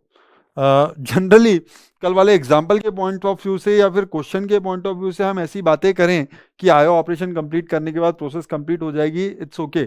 लेकिन कोई भी प्रोसेस जब कंप्लीट होगी तो फाइनली वो सीपीयू से कंप्लीट होके जाएगी। कोई भी प्रोसेस जब कंप्लीट होगी तो वो सीपीयू से कंप्लीट होके जाएगी। इसका मतलब अगर उसको कोई बहुत थोड़ा सा काम भी करना होगा तो फाइनली एक बार रनिंग स्टेट में आएगी और रनिंग स्टेट से उसका टर्मिनेशन होगा। ठीक है? सो जब भी कोई प्रोसेस कंप्लीट करेगी, it will be moved from which state, running state to terminate state. कोई भी प्रोसेस आईओ ऑपरेशन के बाद डायरेक्टली टर्मिनेट नहीं करती। कोई भी प्रोसेस आईओ ऑपरेशन के बाद डायरेक्टली टर्मिनेट नहीं करती। उसने वो आईओ ऑपरेशन परफॉर्म किया है तो किसी रीजन से परफॉर्म किया होगा। उसने वो जो आईओ ऑपरेशन परफॉर्म किया है वो किसी रीजन से परफॉर्म किया होगा, और उस आईओ ऑपरेशन के परफॉर्म करने के बाद वो कुछ और करेगी और फाइनली कंप्लीट होकर के बाहर निकल जाएगी। एक्चुअल में आईओ ऑपरेशन परफॉर्म करने के बाद या रिसोर्स लेने, लेट्स एज्यूम, ऐसे समझो किसी कोई प्रोसेस एक रिसोर्स के लिए वेट कर रही थी, आपने उसको रिसोर्स दिया और बोली चलो मैं जा रही हूं। मतलब रिसोर्स लेकर के कहा जाओगे यार? अगर आपको रिसोर्स दिया है तो कुछ तो करना होगा, तभी तो तुमने रिसोर्स मांगा था, वरना तुम वेट किस चीज का कर रहे थे? बाकी काम तो हो ही जाता ना। आई होप यू अंडरस्टैंड कि कोई भी स्टेट वेट स्टेट, कोई भी प्रोसेस वेट स्टेट या ब्लॉक स्टेट से सीधे सीधे टर्मिनेट नहीं होगी। कोई भी प्रोसेस वेट स्टेट और ब्लॉक स्टेट से सीधे सीधे टर्मिनेट नहीं होगी। अगर वो किसी चीज के लिए वेट कर रही थी, इसका मतलब उस काम के बाद उसको और सीपीयू में थोड़ा सा काम करना है, तब जाकर के उसका एग्जीक्यूशन कंप्लीट हो सकता है। अदरवाइज वो सीधे सीधे किसी चीज का वेट करके वो सीधे उड़ जाए, ऐसा तो नहीं हो सकता, हाँ या ना? स्वर्ण आ जाएंगे फालतू की, फिर एक्स्ट्रा उस पे गए ना तुम, फिर दाएं बाएं इधर से भागे हो। वहां पर कोई शेड्यूलर काम ही नहीं करता है ना? वहां पर कोई शेड्यूलर, किसी शेड्यूलर की जरूरत नहीं है। I explain that. Terminate state. So termination हमेशा कहां से होगा, जो पूछ रहा हूं उसके ऊपर फोकस करो। क्या ये सबको आता है समझ में कि टर्मिनेशन हमेशा रनिंग स्टेट से ही होगा? कोई भी प्रोसेस जो किसी चीज के होने के लिए वेट कर रही थी और वेट करते करते वेट पूरा होते ही या फिर वेटिंग वाला काम कंप्लीट होते ही टर्मिनेट कर जाए, ऐसा नहीं हो सकता। वो वेट ही इसलिए कर रही थी क्योंकि उसको सीपीयू से भगाया इसलिए गया था कि आगे का काम तब तक नहीं हो सकता जब तक कि तुम्हारा ये काम ना हो जाए, और उसको और आगे काम करना था। एक्चुअल सिचुएशन में हमेशा आगे कुछ काम करने के लिए होगा। अगर आप वेटिंग स्टेट या ब्लॉक स्टेट में गए हो, ऐसा कभी नहीं होगा कि आयो ऑपरेशन परफॉर्म किया और हो गया, बस बस जीवन में सब कुछ पा लिया, ऐसा नहीं होगा। तो आप हमेशा जब भी आपका कंप्लीशन होगा तो वो कंप्लीशन की स्टेट कहां से लिखी जाएगी? रनिंग स्टेट से लिखी जाएगी। रनिंग स्टेट से आप बोलोगे बाबा काम खत्म है। ठीक है, चलो तो टर्मिनेट स्टेट में लिखो एक ऐसी प्रोसेस जिसका अपना एग्जीक्यूशन कंप्लीट हो गया हो, उसको मैं मूव कर दूंगा कहां से कहां, उसको मैं मूव कर दूंगा रनिंग स्टेट से टर्मिनेट स्टेट में। सो just note down, a process which completes its execution ही खत्म,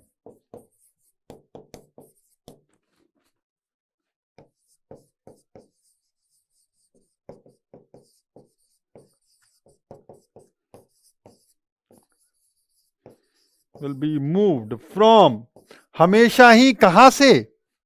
रनिंग स्टेट से, क्योंकि एग्जीक्यूशन कंप्लीट होगा कहां जाकर? रनिंग स्टेट में। From running state to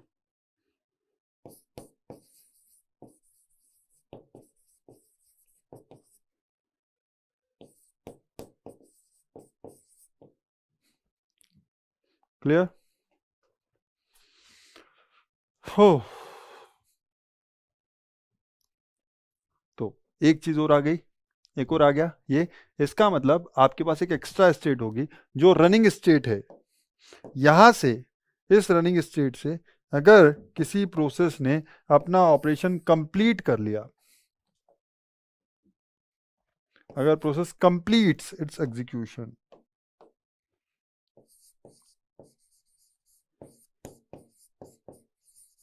so the moment process completes its execution, it will move to a new state which is terminate state.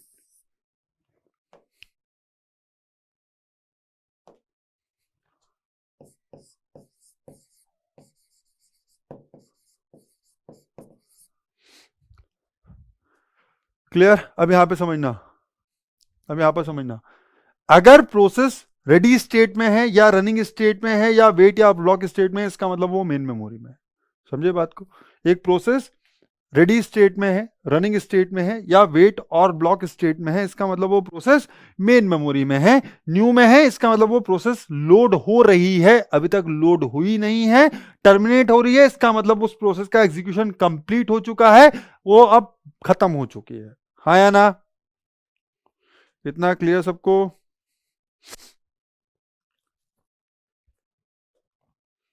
बोलो, इतना सबको क्लियर? तो कुछ और समझाऊंगा।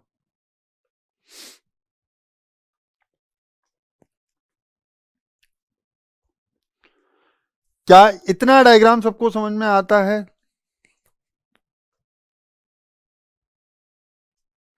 ओके, सो अगर इतना समझ में आता है तो थोड़ा सा काम हम और करेंगे। क्या करोगी सर? कुछ तो करो। खोलेंगे यहाँ। अब ये बनेगा आपके लिए थोड़ा सा और कॉम्प्लिकेटेड।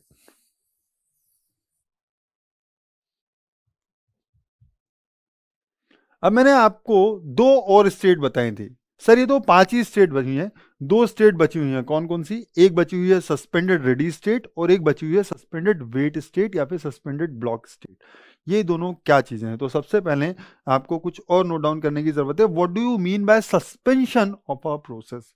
अगर प्रोसेस रेडी स्टेट में है या रनिंग स्टेट में है या वेट स्टेट में है, इसका मतलब वो मेन मेमोरी में है। इतना सबको क्लियर है? ठीक है, तो suspension of a process means what?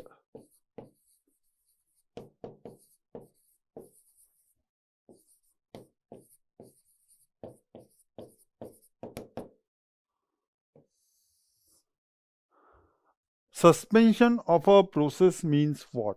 आपकी प्रोसेस जो रेडी स्टेट में है या रनिंग स्टेट में है या वेट स्टेट में है, वो मेन मेमोरी में है ना?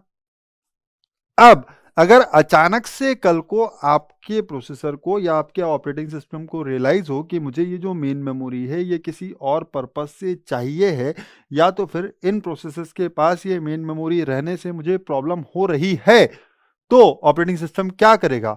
ऑपरेटिंग सिस्टम जानबूझ के उनमें से कुछ प्रोसेसर्स को इन स्टेट से उठा करके बोलेगा तुम जाओ, तुम भाग जाओ यहां से मेन मेमोरी से, तुम भाग जाओ यहां से मेन मेमोरी से। चलो, अगर आप लोगों में से किसी ने ये कॉन्सेप्ट सुना हो तो मुझे बताना। हम पढ़ेंगे तो हम इसको है ही, बट अभी तक किसी को इसके बारे में कुछ पता है क्या? What is threshing in terms of operating system? I am asking in terms of operating system, does anyone know the concept of threshing? But रहने दो, अगर किसी को आता भी है तो मैं पढ़ाऊंगा, तो अभी नहीं। इस चीज़ को वैसे समझो, इस चीज़ को वैसे समझने की कोशिश करो कि बहुत सारी प्रोसेस थी। मैं जनरली आपको समझाने की कोशिश करता हूँ कि मेरे पास मेन मेमोरी है, लेकिन बहुत सारी प्रोसेसेस क्योंकि मेन मेमोरी में है, तो अब जो फ्री स्पेस अवेलेबल है, जो फ्री मेन मेमोरी अवेलेबल है, वो ऑलमोस्ट नेग्लिजिबल है। समझ गए बात को?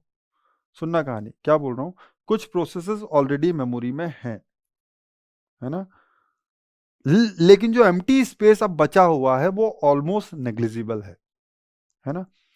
अब अचानक से ऐसा हुआ कि ऑपरेटिंग सिस्टम को एक बहुत इंपॉर्टेंट प्रोसेस है जिसको रन कराना है ना।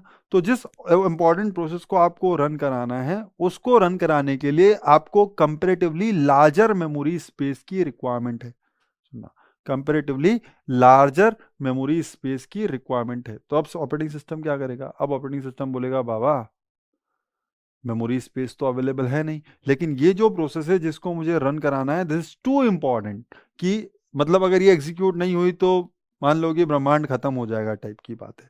तो अब ऑपरेटिंग सिस्टम क्या करेगा? ऑपरेटिंग सिस्टम ये बोलेगा कि ये जो ऑलरेडी अंदर हैं इनके एग्जीक्यूशन तक वेट करना तो पॉसिबल नहीं है, क्योंकि ये कब कंप्लीट करेंगी कोई नहीं जानता। आपका एग्जीक्यूशन कंप्लीट हो जाएगा अगर आपको मेन मेमोरी स्पेस अवेलेबल हो जाए। तो आप क्या करोगे? उन सारी की सारी प्रोसेस को लोगे, उन सारी की सारी प्रोसेस को जितनी रिक्वायर्ड होंगी या फिर जितना मेन मेमोरी का स्पेस रिक्वायर्ड होगा उतनी प्रोसेस को आप रनिंग स्टेट से या तो फिर रेडी स्टेट से या तो फिर वेट स्टेट से उठाओगे और बोलोगे तुम जीवन में तुमको खत्म नहीं कर रहा हूं। बात समझना, मैं उन प्रोसेसेस को किल नहीं कर रहा हूं। I am not killing the processes. Killing a process means what? अच्छे सुनो, किलिंग अ प्रोसेस और प्रोसेस को डिस्ट्रॉय कर देने का मतलब ये कि उसने अभी तक जितना भी काम किया था वो सारा वेस्ट हो गया, क्योंकि जब तक कोई चीज कंप्लीट नहीं हो जाती वो हुई ही नहीं, वो दिस इज इक्विवेलेंट की वो हुई नहीं, है ना। तो मैं प्रोसेस को किल नहीं कर रहा हूं, लेकिन मैं क्या बोल रहा हूं, या तुम थोड़ी देर के लिए सस्पेंड हो जाओ। इसका मतलब तुमको जो मेमोरी स्पेस अवेलेबल है वो तुम मुझको दे दो। तुमको जो भी मेमोरी स्पेस अवेलेबल है वो सारा मेमोरी स्पेस मुझको दे दो और तुमको मैं थोड़ी देर के लिए बाहर भेज देता हूँ। बाहर भेज देता हूँ तो बोलेगी अगर मैं बाहर चली गई तो मर जाऊंगी। बोले नहीं नहीं नहीं, तुमको ऑक्सीजन सिलेंडर लगा के भेजूंगा, है ना। अगर पानी मछली मान लो कि उसने बोला भैया मैं तो पानी में रहती हूँ, मुझको कैसे बाहर भेजोगे? तो बोले भाई बाहर भेज देंगे लेकिन तुमको ऑक्सीजन का कुछ ना कुछ व्यवस्था करके देंगे। तो कैसे? तो उन्होंने बोला ये सारा स्पेस खाली कर दो, ठीक है। अब ये जो तुम्हारा मेमोरी स्पेस है, इस पूरे के पूरे मेमोरी स्पेस को मैं एग्जैक्टली उठा करके सेकेंडरी मेमोरी में कहीं स्टोर कर लूंगा। जितना भी तुम्हारा डेटा है जिस कंडीशन में है उस डेटा को एग्जैक्टली उसी कंडीशन में उठा करके मैं कहां स्टोर कर दूंगा? सेकेंडरी मेमोरी में स्टोर कर दूंगा, ठीक है। और तुम्हारी पीसीबी तो तुम्हारे पास है ही, तो पीसीबी तुमको क्या बता सकती है? जिस लोकेशन पे मैंने स्टोर किया था उसके करस्पॉन्डिंग मेमोरी लिमिट्स, का मतलब जिसको मैंने सेकेंडरी मेमोरी में स्टोर किया है जब वो वापस आएगा तो वो किस मेमोरी पे स्टोर होगा। आप जब तुम वापस से प्रोसेस बनोगी तो क्योंकि मैंने डेटा एग्जैक्टली वही डेटा उसी लोकेशन पे डाल दिया है तो प्रोग्राम काउंटर की वैल्यू वही दे दूंगा, तुम वापस से वहीं से एग्जीक्यूशन शुरू कर देना। बात समझ में आया? तो सस्पेंशन का मतलब क्या है कि मैं टेम्पररीली, सस्पेंशन का मतलब I am not killing the process, terminating a process is different thing. I mean process main memory से दो तरीके से बाहर जा सकती है। एक प्रोसेस को मेन मेमोरी से क्या बाहर भेजा जा सकता है? यस, एक प्रोसेस को मेन मेमोरी से दो तरीके से बाहर भेजा जा सकता है। कैसे? या तो वो टर्मिनेट हो जाए कंप्लीट करके, या तो वो टर्मिनेट हो जाए कंप्लीट करके, या तो फिर आप उसको टेम्पररीली स्वैप आउट कर सकते हो। इसका मतलब टेम्पररीली आप उसको सस्पेंड कर सकते हो कि थोड़ी देर के लिए बाहर चले जाओ, मुझे अपना प्रोग्राम कर लेने दो, या तो फिर जो चीज प्रॉब्लम्स आ रही हैं वो प्रॉब्लम सॉल्व हो जाने दो। जब मेन मेमोरी में वापस से स्पेस अवेलेबल हो जाएगा तब मैं तुमको वापस से लेकर के आ जाऊंगा। समझे बात को? सस्पेंशन का मतलब समझ में आया? सस्पेंशन का मतलब समझ में आया कि एक प्रोसेस जो ऑलरेडी मेन मेमोरी में है, एक प्रोसेस जो ऑलरेडी मेन मेमोरी में है, उसको अगर रिक्वायर्ड हो ऑपरेटिंग सिस्टम के लिए तो ऑपरेटिंग सिस्टम उस प्रोसेस को फोर्स कर सकता है मेन मेमोरी से बाहर जाने के लिए कि तुम बाहर चले जाओ, और वो उसको फोर्स करके बाहर भेज देगा, सस्पेंड कर देगा। जब मेन मेमोरी वापस से अवेलेबल हो जाएगी तब वो उनको रिज्यूम करके वापस ले आएगा। समझ गए बात को? तो अगर मैं ऐसा करता हूं, so what's the benefit? Benefit ये हुआ कि अगर मैं ऐसा करता हूं कि मैं सस्पेंशन और रिज्यूम कर रहा हूं तो जिस प्रोसेस को मैं सस्पेंड कर रहा हूं उसने अभी तक जितना सीपीयू का टाइम कंज्यूम किया था वो वेस्ट नहीं हुआ। क्यों? क्योंकि जिस दिन वो वापस आएगी वो उस दिन वहीं से काम शुरू कर सकती है जहां तक वो ऑलरेडी कर चुकी है, उसका पुराना वाला टास्क बिल्कुल डिस्ट्रॉय नहीं हुआ। समझ रहे हो बात को? तो सस्पेंशन इज ऑलवेज सजेस्टेड, क्योंकि अगर आप सस्पेंशन नहीं करते, लेट्स अज्यूम आप बोलते सर क्या हो गया, जीवन में किस चीज की कमी है आपको, अगर ज्यादा इंपॉर्टेंट काम करना है तो एक प्रोसेस परेशानी तो कर रही है उसको खत्म कर दो, बाद में वापस एग्जीक्यूट कर लेंगे। सुनना, इट्स अ डिफरेंट थिंग। क्या आप ऐसे भी बोल सकते हो सर एक प्रोसेस है उसके मेन मेमोरी में होने से आप इंपॉर्टेंट प्रोसेस को एग्जीक्यूट नहीं कर पा रहे, तो एक काम क्यों नहीं करते, उस प्रोसेस को टर्मिनेट कर दो, किल कर दो, उस प्रोसेस को किल कर दो, ठीक है। बाद में जब आपका ये इंपॉर्टेंट काम हो जाएगा तब वापस से उसको एग्जीक्यूट करके कंप्लीट कर लेना। But what's the difference? Difference ये है कि पहला वाला केस जब आप उसको किल कर दे रहे हो, जब आप उसको किल कर दे रहे हो, इसका मतलब उसने जितना काम किया था वो खत्म कर दे रहे हो। तो नेक्स्ट टाइम जब उसको मैं प्रोसेस बना करके सिस्टम में भेजूंगा तो वापस से शुरू से काम करेगी। इसका मतलब पहले जब वो आई थी और उसने जितना सीपीयू का यूज किया था एग्जीक्यूशन के लिए, वो सीपीयू का टाइम वेस्ट हो गया। इफेक्टिवली उस टाइम में सीपीयू ने कोई काम किया ही नहीं, इफेक्टिवली उस टाइम में सीपीयू ने कोई काम किया ही नहीं। इसका मतलब वो वेस्टेज ऑफ टाइम हो जाता अगर मैं उसको किल कर देता। लेकिन सस्पेंड करने से क्या हुआ, थोड़ी देर के लिए उन प्रोसेस का ऑपरेशन डिले हो गया। थोड़ी देर के लिए जिन प्रोसेस को सस्पेंड किया गया है उनका ऑपरेशन डिले हो गया, लेकिन सीपीयू टाइम वेस्ट नहीं हुआ, क्योंकि नेक्स्ट टाइम जब वो वापस से रिज्यूम होके आएंगी तो अभी तक उन्होंने सीपीयू का जितना टाइम कंज्यूम किया था वो अभी भी सेफ है। वो वहीं से काम शुरू करेंगी जहां तक वो कंप्लीट कर चुकी थी, उससे आगे का पुराना वाला उनको वापस से रिपीट करने की जरूरत नहीं है। Clear? So that will be a benefit of suspension. So what is a suspension? Suspension का मतलब यह है कि आपको as and when required, thrashing is based on CPU utilization. Yes, thrashing is based on CPU utilization, but CPU utilization will degrade because of thrashing. ठीक है? और CPU utilisation जब डिग्रेड होगा तो वो क्यों डिग्रेड होगा? थ्रेशिंग के केस में वो डिग्रेड होगा मेमोरी के कम होने से। तो मेमोरी को फ्री करना होगा, जैसे ही मेमोरी को फ्री करोगे तो थ्रेशिंग खत्म हो जाएगी और सीपीयू का यूटिलाइजेशन इंक्रीज हो जाएगा। वो मैं समझाऊंगा कब?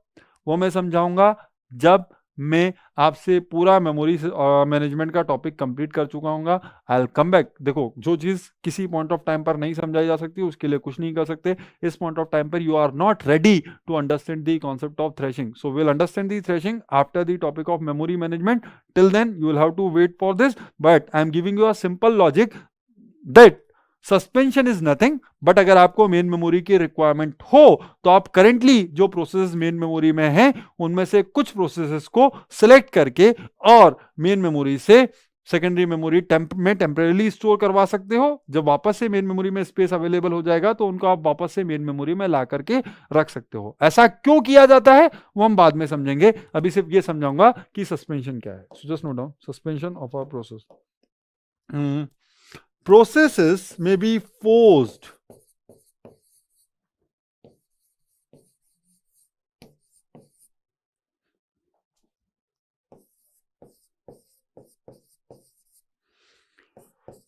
to leave the main memory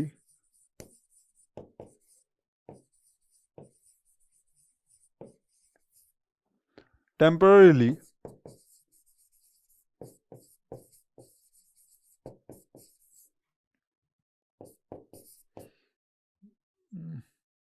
if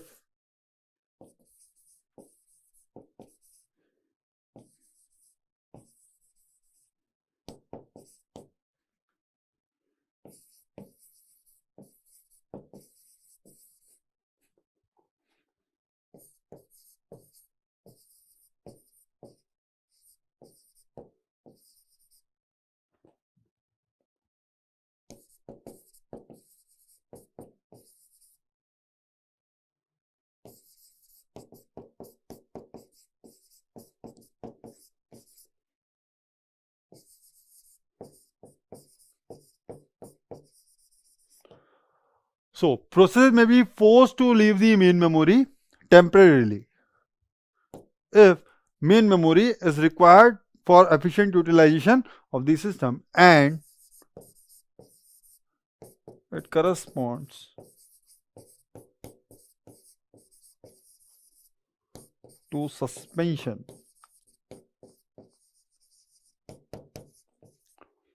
of process.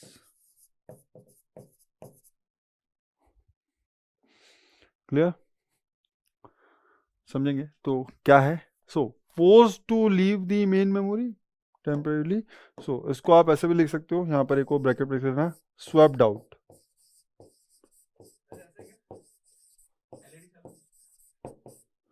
Temporary force to leave the main memory is swapped out. तो सस्पेंशन मीन्स स्वैप्ड आउट और resumption means swap in will correspond to the same thing. तो चलो इसको देखते हैं क्या था। यहां पर रेडी स्टेट में कुछ प्रोसेस थी, रनिंग स्टेट में कुछ प्रोसेस थी और वेट स्टेट में कुछ प्रोसेस थी। सारी की सारी प्रोसेस ही मेन मेमोरी में थी। अब लेट्स अज्यूम कि आपको अचानक से जरूरत पड़ी मेन मेमोरी स्पेस की, तो आप बोलोगे इनमें से किसी को सस्पेंड कर देते हैं। तो जो प्रोसेस सस्पेंड हो रही है, सुनना, इंपॉर्टेंट क्या है, आपने कुछ प्रोसेस को सस्पेंड किया, तो यहां पर सबसे पहले तो आपने बनवा दी सस्पेंडेड रेडी स्टेट। कैसी स्टेट? दो टाइप की स्टेट है, सस्पेंडेड रेडी स्टेट और एक दूसरी स्टेट है सस्पेंडेड वेट और सस्पेंडेड ब्लॉक।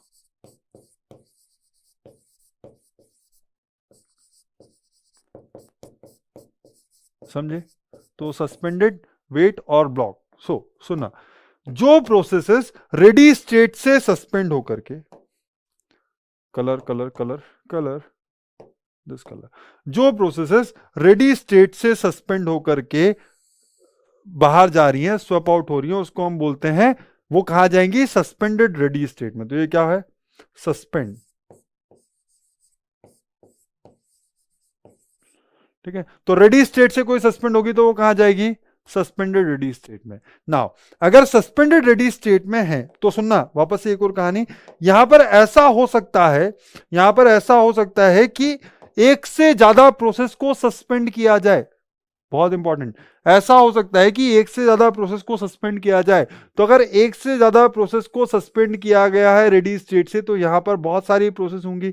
अब बात सुनना, सारी की सारी प्रोसेस जो सस्पेंड हुई हैं, इंपॉर्टेंट चीज, सारी की सारी प्रोसेस जो सस्पेंड हुई हैं, उन सारी सस्पेंडेड प्रोसेस को एक साथ रिज्यूम किया जाए ये जरूरी नहीं है। सारी की सारी प्रोसेस जो सस्पेंड हुई हैं, उन सारी प्रोसेस को एक साथ रिज्यूम किया जाए ये जरूरी नहीं है। इसलिए आपको सस्पेंडेड रेडी स्टेट में एक सस्पेंडेड रेडी क्यू मेंटेन करनी पड़ेगी। क्या मेंटेन करनी पड़ेगी? Suspended ready queue. There may be more than one processes which are suspended from the ready state. Therefore, you will have to maintain a suspended ready queue. क्योंकि अगर आपने suspended ready queue नहीं maintain की तो ये कैसे decide करोगे कि जब रिजम्पशन हो रहा है तो किस प्रोसेस को सबसे पहले रिज्यूम करूं, है ना? तो यहां पर एक क्यू मेंटेन होगी. This will be your queue. I am not defining that what processes are suspended. That's not important, but you just need to understand that there will be a queue which will be maintained in the suspended ready state. Now, अगर कोई process suspended ready, अगर कोई process ready state से suspend हुई थी, तो जब वो सस्पेंड की गई तब वो रेडी थी एग्जीक्यूशन के लिए, है ना? जब वो सस्पेंड की गई तब वो रेडी थी एग्जीक्यूशन के लिए। तो सस्पेंड हो गई तो क्या बदल गया? जब वो वापस से रिज्यूम होकर के मेन मेमोरी में आएगी, जब वो वापस से रिज्यूम होकर के मेन मेमोरी में आएगी, तब भी तो वो रेडी ही होगी, तब भी तो वो रेडी ही होगी एग्जीक्यूशन के लिए, क्योंकि जब गए थे तब रेडी थे, तो जब वापस आए हो तब भी रेडी रहोगे। इसलिए अगर कोई प्रोसेस सस्पेंडेड रेडी स्टेट से रिज्यूम होती है, अगर कोई प्रोसेस वापस से सस्पेंडेड रेडी स्टेट से रिज्यूम होती है, इसका मतलब एक प्रोसेस जिसको मेन मेमोरी से बाहर फेंका गया था, अगर उसको फ्यूचर में वापस से मेन मेमोरी में भेजा जाता है तो वो सीधे किस स्टेट में जाएगी? वो सीधे रेडी स्टेट में जाएगी। वो सीधे किस स्टेट में जाएगी? वो सीधे रेडी स्टेट में जाएगी। क्लियर? थैंक यू अदिति, है ना? अब एक और चीज समझना, सर वो प्रोसेस, क्या बात कर रहे हो सर? वो प्रोसेस जो रनिंग स्टेट में थी, क्या उसको भी सस्पेंड किया जा सकता है? यस बेटा, जो प्रोसेस रनिंग स्टेट में थी उसको भी सस्पेंड किया जा सकता है। सर क्यों? अरे भाई, आप लेट्स ट्राई टू अंडरस्टैंड, दिमाग थोड़ा सा खोलो। क्या होगा उससे? एक प्रोसेस थी जो रनिंग स्टेट में काम कर रही थी, आपको मेन मेमोरी की रिक्वायरमेंट है ऑपरेटिंग सिस्टम के किसी इंपॉर्टेंट प्रोग्राम को एग्जीक्यूट करने के लिए, आपको मेन मेमोरी की रिक्वायरमेंट है। आपको अचानक से समझ में आया कि भाई अब तो कुछ हो ही नहीं सकता, अब तो कुछ हो ही नहीं सकता, मुझे बहुत सारी मेमोरी की रिक्वायरमेंट है। बाकी सारी प्रोसेसेस को सिस्टम से बाहर कर दिया, बाकी सारी प्रोसेसेस को सिस्टम से बाहर कर दिया, तब भी जो मेमोरी स्पेस रिक्वायर्ड था वो फुलफिल नहीं हो पा रहा, तब भी जो मेमोरी स्पेस रिक्वायर्ड था वो फुलफिल नहीं हो रहा। तो हमने बोला लास्ट रिजॉर्ट जो है वो भी यूज करो। क्या बोले? रनिंग प्रोसेस में जो प्रोसेस है उसको भी अगर आपने भेज दिया तो काम हो जाएगा। अब बात समझना, अगर मैंने किसी प्रोसेस को रनिंग स्टेट से सस्पेंड किया है, वेरी इंपॉर्टेंट, अगर मैंने किसी प्रोसेस को, ये गलत है जो मैं बना रहा हूं, सबसे पहले तो वो गलत चीज है, उसको नोटिस करना।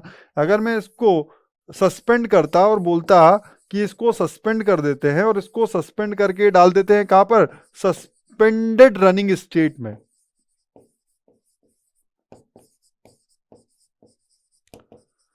है ना? तो आप इसको डाल देते, बोलते इसको सस्पेंड करेंगे तो सस्पेंडेड रनिंग स्टेट में डाल देंगे, और जब ये वापस से रिज्यूम होगी, जब ये वापस से रिज्यूम होगी तो ये वापस से रनिंग स्टेट में चली जाएगी। क्या ऐसी कुछ फीलिंग आती है?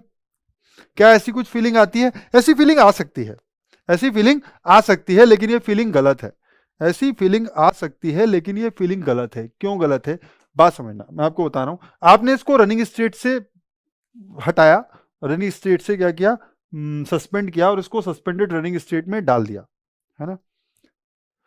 जब ये प्रोसेस सिस्टम से बाहर थी, जब ये प्रोसेस मेन मेमोरी से बाहर थी, तब मेन मेमोरी में क्या क्या हुआ ये हमको नहीं पता। जब ये प्रोसेस मेन मेमोरी से बाहर थी, okay Tanisha, I do that. जब ये प्रोसेस मेन मेमोरी से बाहर थी, तब मेन मेमोरी में क्या क्या हुआ हमको नहीं पता। पता है क्या? वी डोंट नो, है ना। Let's assume for the purpose of understanding, let's assume for the purpose of understanding कि मैं जो शेड्यूलिंग यूज कर रहा था वो थी प्रायोरिटी शेड्यूलिंग। कैसी थी? मैं जो शेड्यूलिंग यूज कर रहा था वो शेड्यूलिंग थी प्रायोरिटी बेस्ड शेड्यूलिंग, है ना। तो प्रायोरिटी बेस्ड शेड्यूलिंग में क्या हुआ? प्रायोरिटी बेस्ड शेड्यूलिंग में अगर कोई प्रोसेस रनिंग स्टेट में थी, इसका मतलब उसकी प्रायोरिटी सबसे ज्यादा थी, इसीलिए उसको सीपीयू मिला हुआ था। अच्छे से सुनोगे तो ही चमकेगा। अगर कोई प्रोसेस ऑलरेडी रनिंग स्टेट में थी, इसका मतलब उसकी प्रायोरिटी सबसे ज्यादा थी, क्योंकि अगर उसकी प्रायोरिटी उस पॉइंट ऑफ टाइम पर सबसे ज्यादा नहीं होती तो उसको सीपीयू देता ही नहीं, जिसकी प्रायोरिटी ज्यादा थी उसको देता। ठीक है, लेकिन फॉर सम रीजन मुझे इसको सस्पेंड करना पड़ा, फॉर सम रीजन मुझे इसको सस्पेंड करना पड़ा। और ये जब सिस्टम के बाहर थी, तब सिस्टम में क्या हुआ वो किसी को नहीं पता, ओएस को छोड़ करके। तो उस ड्यूरेशन में क्या हुआ, कुछ नई प्रोसेस क्रिएट हुई, उस ड्यूरेशन में कुछ नई प्रोसेस क्रिएट हुई। हाँ, तो वो जो नई प्रोसेसेस क्रिएट हुई, उन प्रोसेस में क्या कोई ऐसी प्रोसेस हो सकती है जिसकी प्रायोरिटी, वो जो नई प्रोसेस क्रिएट हुई हैं उन प्रोसेस में क्या कोई ऐसी प्रोसेस हो सकती है जिनकी प्रायोरिटी ये जो प्रोसेस सस्पेंड हुई थी उनकी प्रायोरिटी से भी ज्यादा हो? बिल्कुल हो सकती है। बाद में जो प्रोसेस क्रिएट हुई उनके बारे में हम क्या कह सकते हैं, है ना।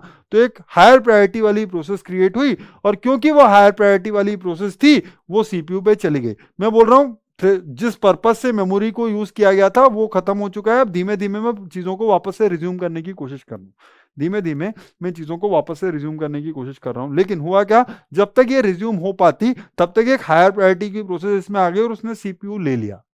अब अगर ऐसा हो जाए कि ये जो प्रोसेस रिज्यूम हो रही है ये रिज्यूम होकर के सीधे सीधे रनिंग स्टेट में चली जाए, तो एक ऐसी प्रोसेस को प्रीएम्प्ट कर देगी जिसकी प्रायोरिटी इसकी प्रायोरिटी से ज्यादा थी, विच is not good, which should not be done, है ना।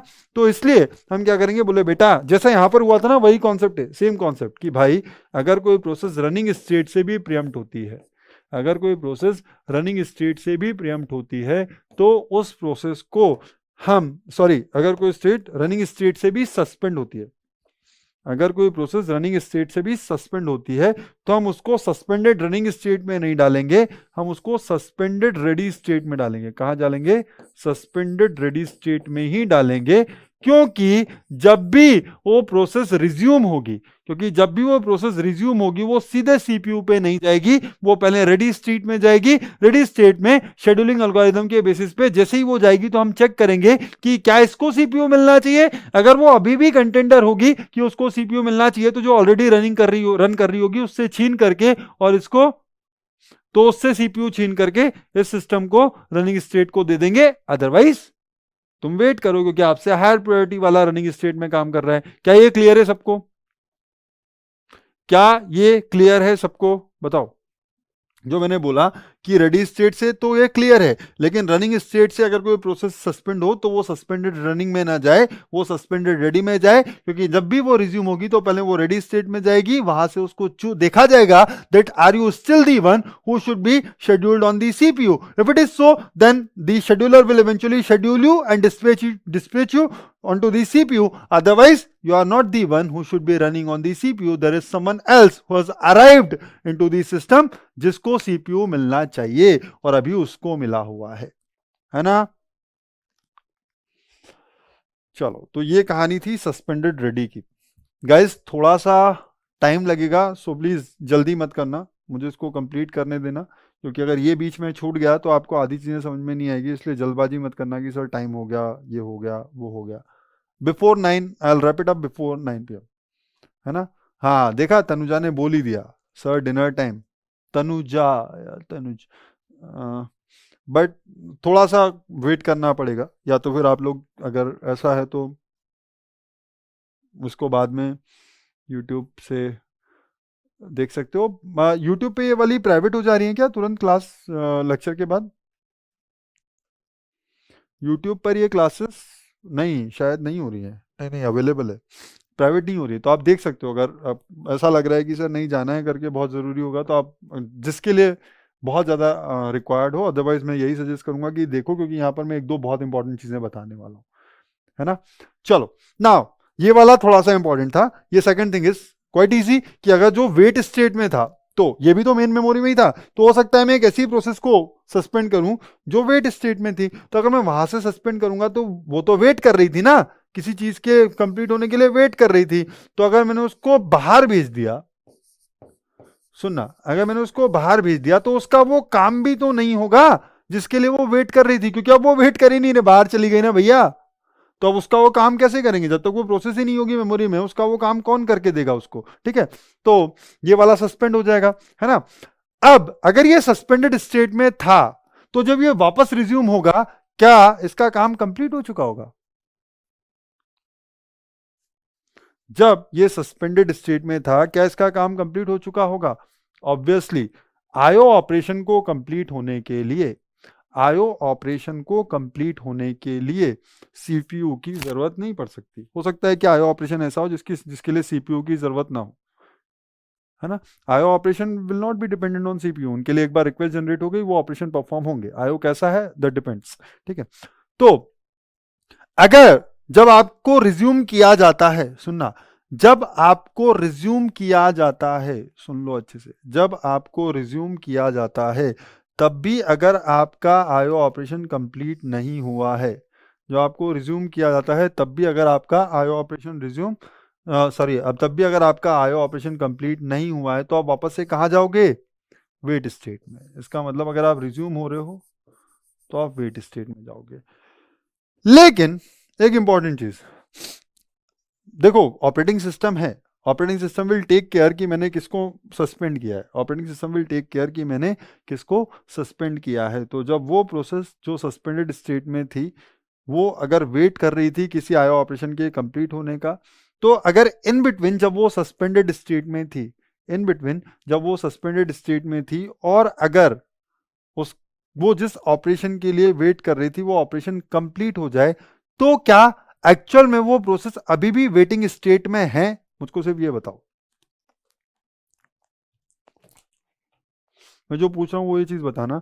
एक प्रोसेस थी जो वेटिंग स्टेट में थी, लेकिन उसको सस्पेंड कर दिया गया। जब वो सस्पेंडेड स्टेट में थी, उस पॉइंट ऑफ टाइम पर वो जिस आईओ ऑपरेशन के लिए वेट कर रही थी वो आईओ ऑपरेशन कंप्लीट कर गया।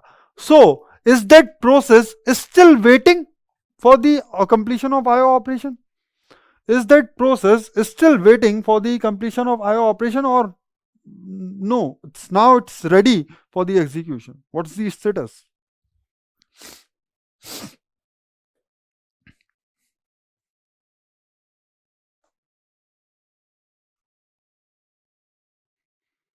बोलो बोलो बोलो। अगर वो सस्पेंडेड वेट स्टेट में है, लेकिन इन बिटवीन वो जिस आईओ ऑपरेशन के लिए वेट कर रही थी वो ऑपरेशन कंप्लीट हो जाए, तो क्या ये प्रोसेस अभी भी वेट ही कर रही है आईओ के कंप्लीट होने का? No, it's ready for execution, है ना। तो because it is ready for execution, because it is ready for execution, in between when a process, the operating system will keep track of this. Let's try to understand. Sir, उससे higher priority वाली process अपना IO complete करेगी। अरे priority को कौन focus करता है? जो ब्लॉक स्टेट में है उनके लिए प्रायोरिटी नहीं आती भाई, गुलाम, ऐसा नहीं। तो समझो बात को। अब क्या हुआ, ये प्रोसेस सस्पेंडेड स्टेट में थी आईओ ऑपरेशन के लिए, तो उसकी सीपीयू की रिक्वायरमेंट डायरेक्ट उसमें थी नहीं, तो ये आईओ ऑपरेशन कंप्लीट हो जाता है। अगर इन बिटवीन ये आईओ ऑपरेशन कंप्लीट हो जाता है, तो it's not actually waiting, it's not actually waiting, it's ready So it is ready, but it is still suspended. It is ready, but it is not present in the memory. It is ready, but it is not present in the memory. Therefore, it is ready but suspended. So because it is ready but suspended, you can actually transfer the processes directly. You can transfer the processes directly from suspended wait state to suspended ready state if IO operation completes while the process is suspended, right? So ये transition भी होगा, ये transition भी होगा. ये transition क्या? A process may be moved from suspended wait or block state to suspended ready state, in which case if IO operation gets completed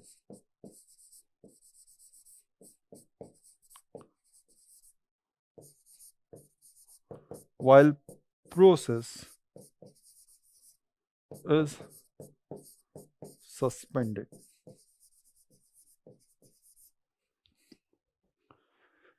clear है भाई?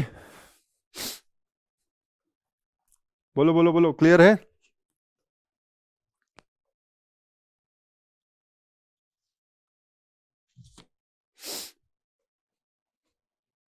चलो हो गया इतना. आप समझने की कोशिश करते हैं. This is the complete state process state transition diagram. So अभी तक आपसे मैंने कहा था कि इसको बनाना मत. अभी तक मैंने आपसे बोला था दैट इसको ड्रॉ मत करना, but now is the time that you draw this particular diagram. करो फटाफट. 2 मिनट का टाइम दे रहा हूँ. कितना टाइम चाहिए? 3 मिनट का टाइम देता हूँ. सबसे पहले इसको ड्रॉ करो. आप में से कुछ बना चुके होंगे, बट स्टिल क्योंकि मैंने बोला है तो हो सकता है अभी तक कुछ लोगों ने शुरू ही नहीं किया हो. So I am giving you 3 minutes time. Draw this diagram as fast as possible.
हाँ जी भाई, हो गया?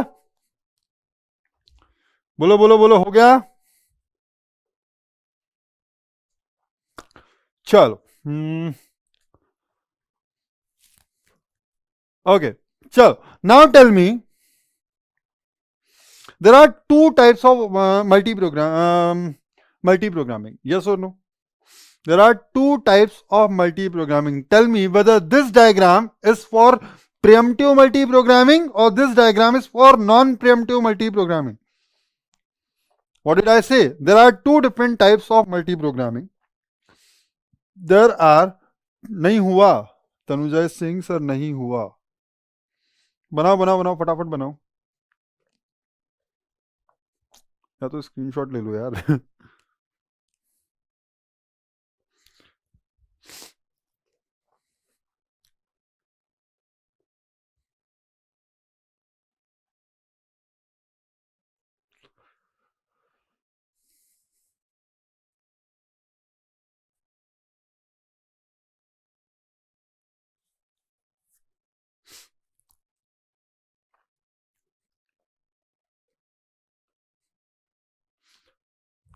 Correct, Ishan. Correct, Shivam. Okay. So this is a state transition diagram for which type of multi-programming processor? It is for non-preemptive. Why? Let's try to understand. What happens in the preemptive?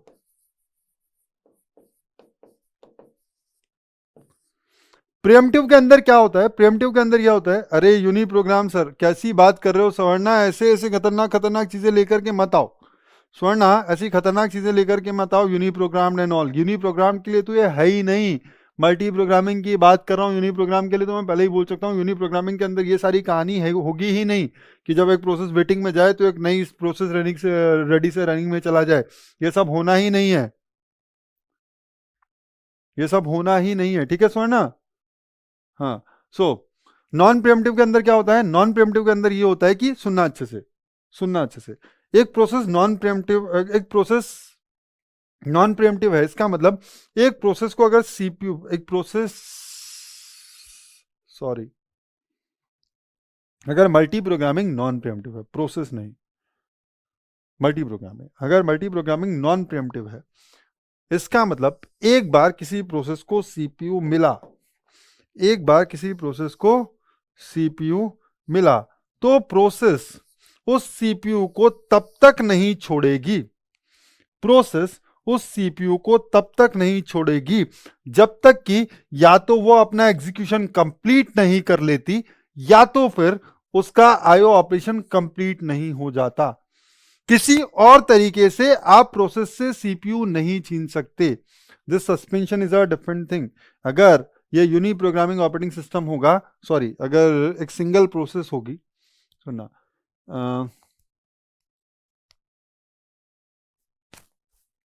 हाँ मैं बोल रहा हूं, अगर ये non pre-emptive होगा, अगर ये नॉन प्रिएम्प्टिव होगा तो जिस प्रोसेस को आपने यहाँ शेड्यूल किया है उसको आप सस्पेंड कर ही नहीं पाओगे। समझो, अगर ये नॉन प्रिएम्प्टिव होगा तो जिस प्रोसेस को आपने सीपीयू दे दिया है आप उसको सस्पेंड कर ही नहीं सकते, कि अदरवाइज आपका कॉन्सेप्ट ही खत्म हो गया नॉन प्रिएम्प्टिव का। क्योंकि अगर आप फोर्सफुली प्रोसेसर छीन पाओ किसी प्रोसेस से तो फिर वो नॉन प्रिएम्प्टिव रही ही कहाँ, है ना?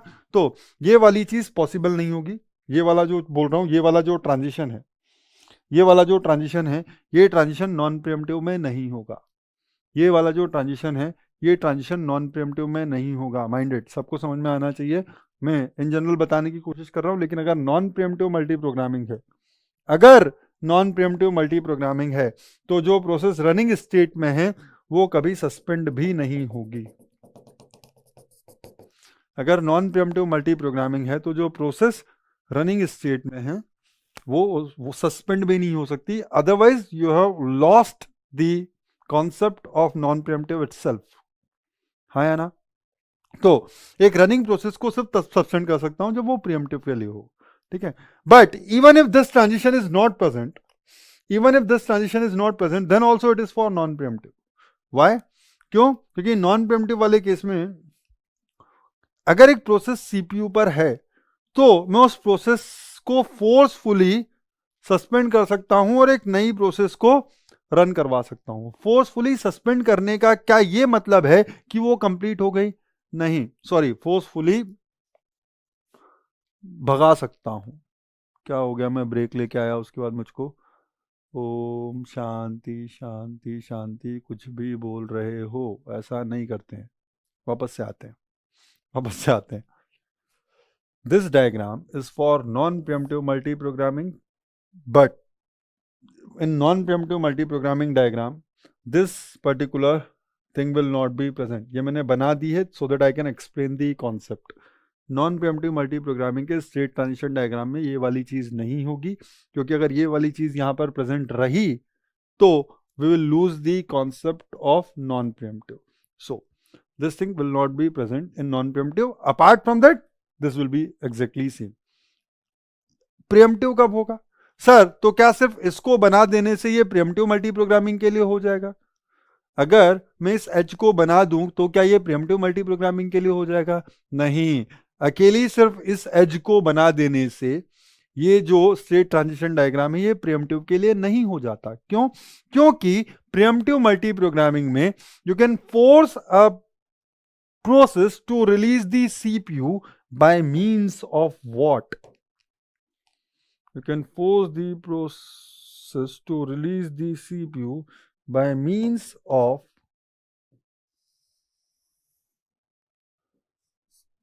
टाइम, या तो अगर टाइम एक्सपायर हो जाए, अगर टाइम एक्सपायर हो जाए, एक प्रोसेस को एक टाइम अलॉट करूंगा, अगर वो टाइम एक्सपायर हो जाए तो मैं प्रोसेस से प्रोसेसर छीन करके उस प्रोसेस को वापस से रेडी स्टेट में डाल दूंगा। रेडी स्टेट में क्यों? क्योंकि उससे मैंने प्रोसेसर छीना है, that process is still ready. मैंने प्रोसेसर छीना है, that process is still ready for execution, तो ये यहां आ जाएगा। ठीक है। मैं अगर कोई हायर प्रायोरिटी की प्रोसेस रेडी स्टेट में आ जाए तो मैं प्रायोरिटी के बेसिस पे भी, अगर कोई हायर प्रायोरिटी की प्रोसेस रेडी क्यू में आ जाए तो मैं प्रायोरिटी के बेसिस पे भी ऑलरेडी जो रनिंग स्टेट में प्रोसेस है उसको छीन करके उसको रेडी स्टेट में डाल दूंगा और उस हायर प्रायोरिटी वाली प्रोसेस को कहां भेज दूंगा? रनिंग स्टेट में भेज दूंगा। हाँ या ना? Running to ready is also needed, yes, running to ready is also needed for preemptive multi programming. ठीक है। So you can note this down. इसको अलग से बनाने की जरूरत नहीं है, इसको अलग से बनाने की जरूरत नहीं है, just note down one extra point. What?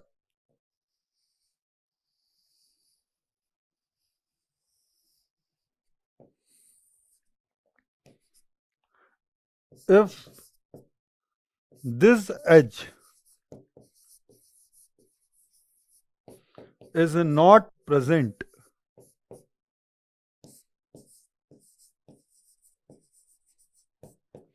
then it is with respect to then it is with respect to non-preemptive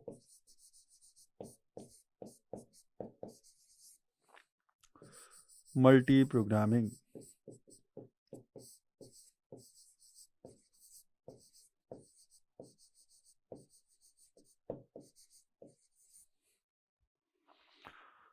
clear भाई? सिर्फ इतना सा लिखने की जरूरत है। हो गया?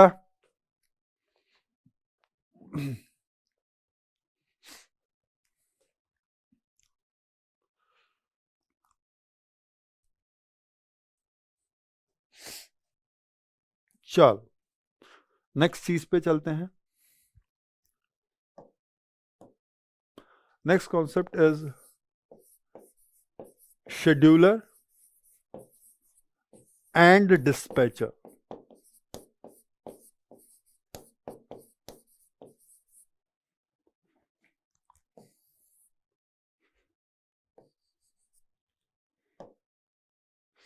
सबसे पहले तो जनरली शेड्यूलिंग से कंफ्यूज मत होना। What is scheduling? शेड्यूलिंग का मतलब ये नहीं है, शेड्यूलिंग का मतलब ये नहीं है कि आपने प्रोसेस को उठा करके और सीपीयू पे भेज दिया। नहीं, scheduling is just the process of making a decision. Scheduling से कुछ और नहीं होता। शेड्यूलिंग से सिर्फ डिसीजन होता है कि किस प्रोसेस को नेक्स्ट शेड्यूल करना है। उसको सीपीयू पर भेजने के लिए कुछ और करना पड़ेगा। सिर्फ शेड्यूलिंग कर देने से प्रोसेस सीपीयू पे नहीं चली जाती। बात सुनना, सिर्फ शेड्यूलिंग कर देने से प्रोसेस सीपीयू पर नहीं चली जाती। CPU scheduling is only the process of making a decision. इसके बेसिस पे कभी भी आपका जो प्रोसेस है वो सीपीयू पर नहीं जाएगी, है ना? सो just note down, scheduling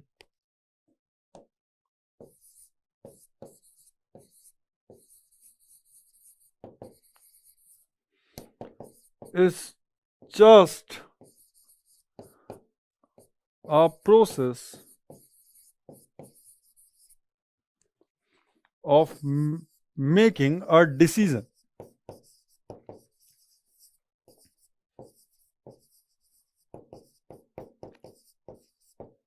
scheduling just a process of making a decision, general misconception, इसलिए मैंने इसको लिख दिया। नाउ अब अगर हम बात करें शेड्यूलर की, तो हमारे पास there are 3 different types of schedulers.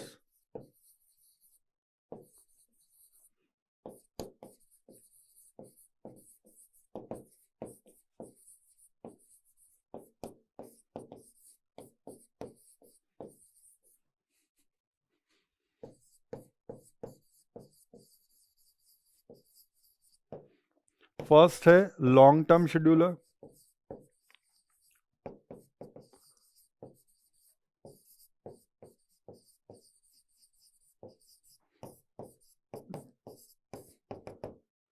LTS। What is long term scheduler, क्या करता है ये?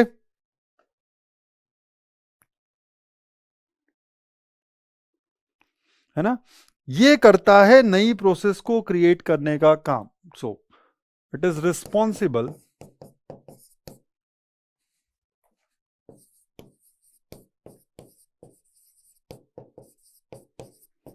For creating and bringing, create करेगा और उसको लेकर के आएगा कहां? Main memory. Bringing a new process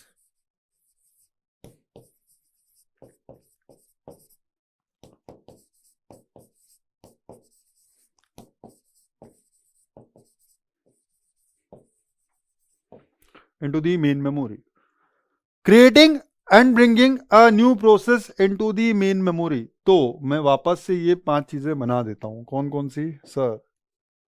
समझना, यहां पर ये आपका है न्यू, ये आपका है रेडी, ये आपका है रनिंग,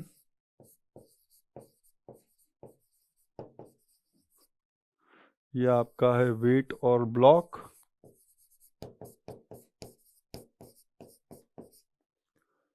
ये आपका है सस्पेंडेड रेडी,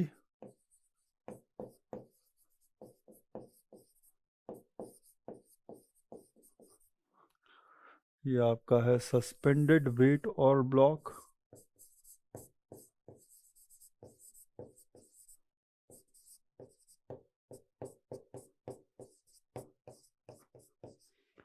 ये आपका है terminate.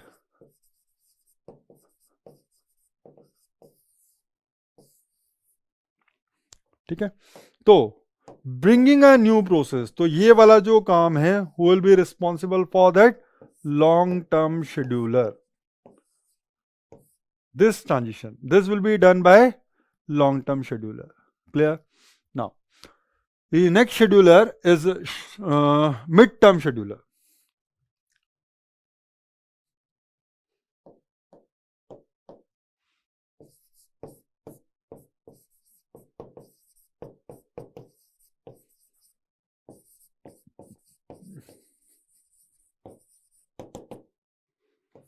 Mid term scheduler, now समझना, मिड टर्म शेड्यूलर कहां गए? ये रहा। एक प्रोसेस को सस्पेंड करना और उसको वापस से रिज्यूम करना। एक प्रोसेस को, वेरी गुड इवनिंग मनोज, एक प्रोसेस को सस्पेंड करना और उसको वापस से रिज्यूम करना। सुनना, रेडी क्यू में बहुत सारी प्रोसेस हो सकती हैं, रेडी क्यू में बहुत सारी प्रोसेस हो सकती हैं, तो उनमें से किन किन, सारी की सारी प्रोसेस एक साथ सस्पेंड हो ये जरूरी नहीं है। सारी की सारी प्रोसेसेस एक साथ सस्पेंड हो ये जरूरी नहीं है। तो रेडी स्टेट में बहुत सारी, रेडी क्यू में बहुत सारी प्रोसेस हो सकती हैं, तो उनमें से किन प्रोसेस को सस्पेंड करना है, this decision will be made by mid term scheduler. Wait state से किन प्रोसेस को सस्पेंड करना है, वेट स्टेट से किन प्रोसेस को सस्पेंड करना है, this decision will be made by mid term scheduler. ठीक है, नाउ ये जो सस्पेंड है और जो ये है, इसको हम स्वैप इन भी बोलते हैं, resume means swap in, suspend means swap out. तो don't get confuse, if you get the term swap in swap out, then you must know suspend means swap out, resume means swap in. ठीक है, तो mid term scheduler suspend करने का काम करेगा कि अगर बहुत सारी प्रोसेस हैं तो उनमें से किसको सस्पेंड करना है, the decision must be taken bye mid term scheduler, scheduler है तो वो डिसीजन लेगा। सिमिलरली जो प्रोसेसेस सस्पेंडेड स्टेट में है, जो प्रोसेसेस सस्पेंडेड स्टेट में है, उनमें से किस प्रोसेस को रिज्यूम करना है, this decision will also be taken bye mid term scheduler. So mid term scheduler का काम क्या होगा, mid term scheduler will be responsible for suspension and resumption of the processes. Mid term scheduler क्या है ये,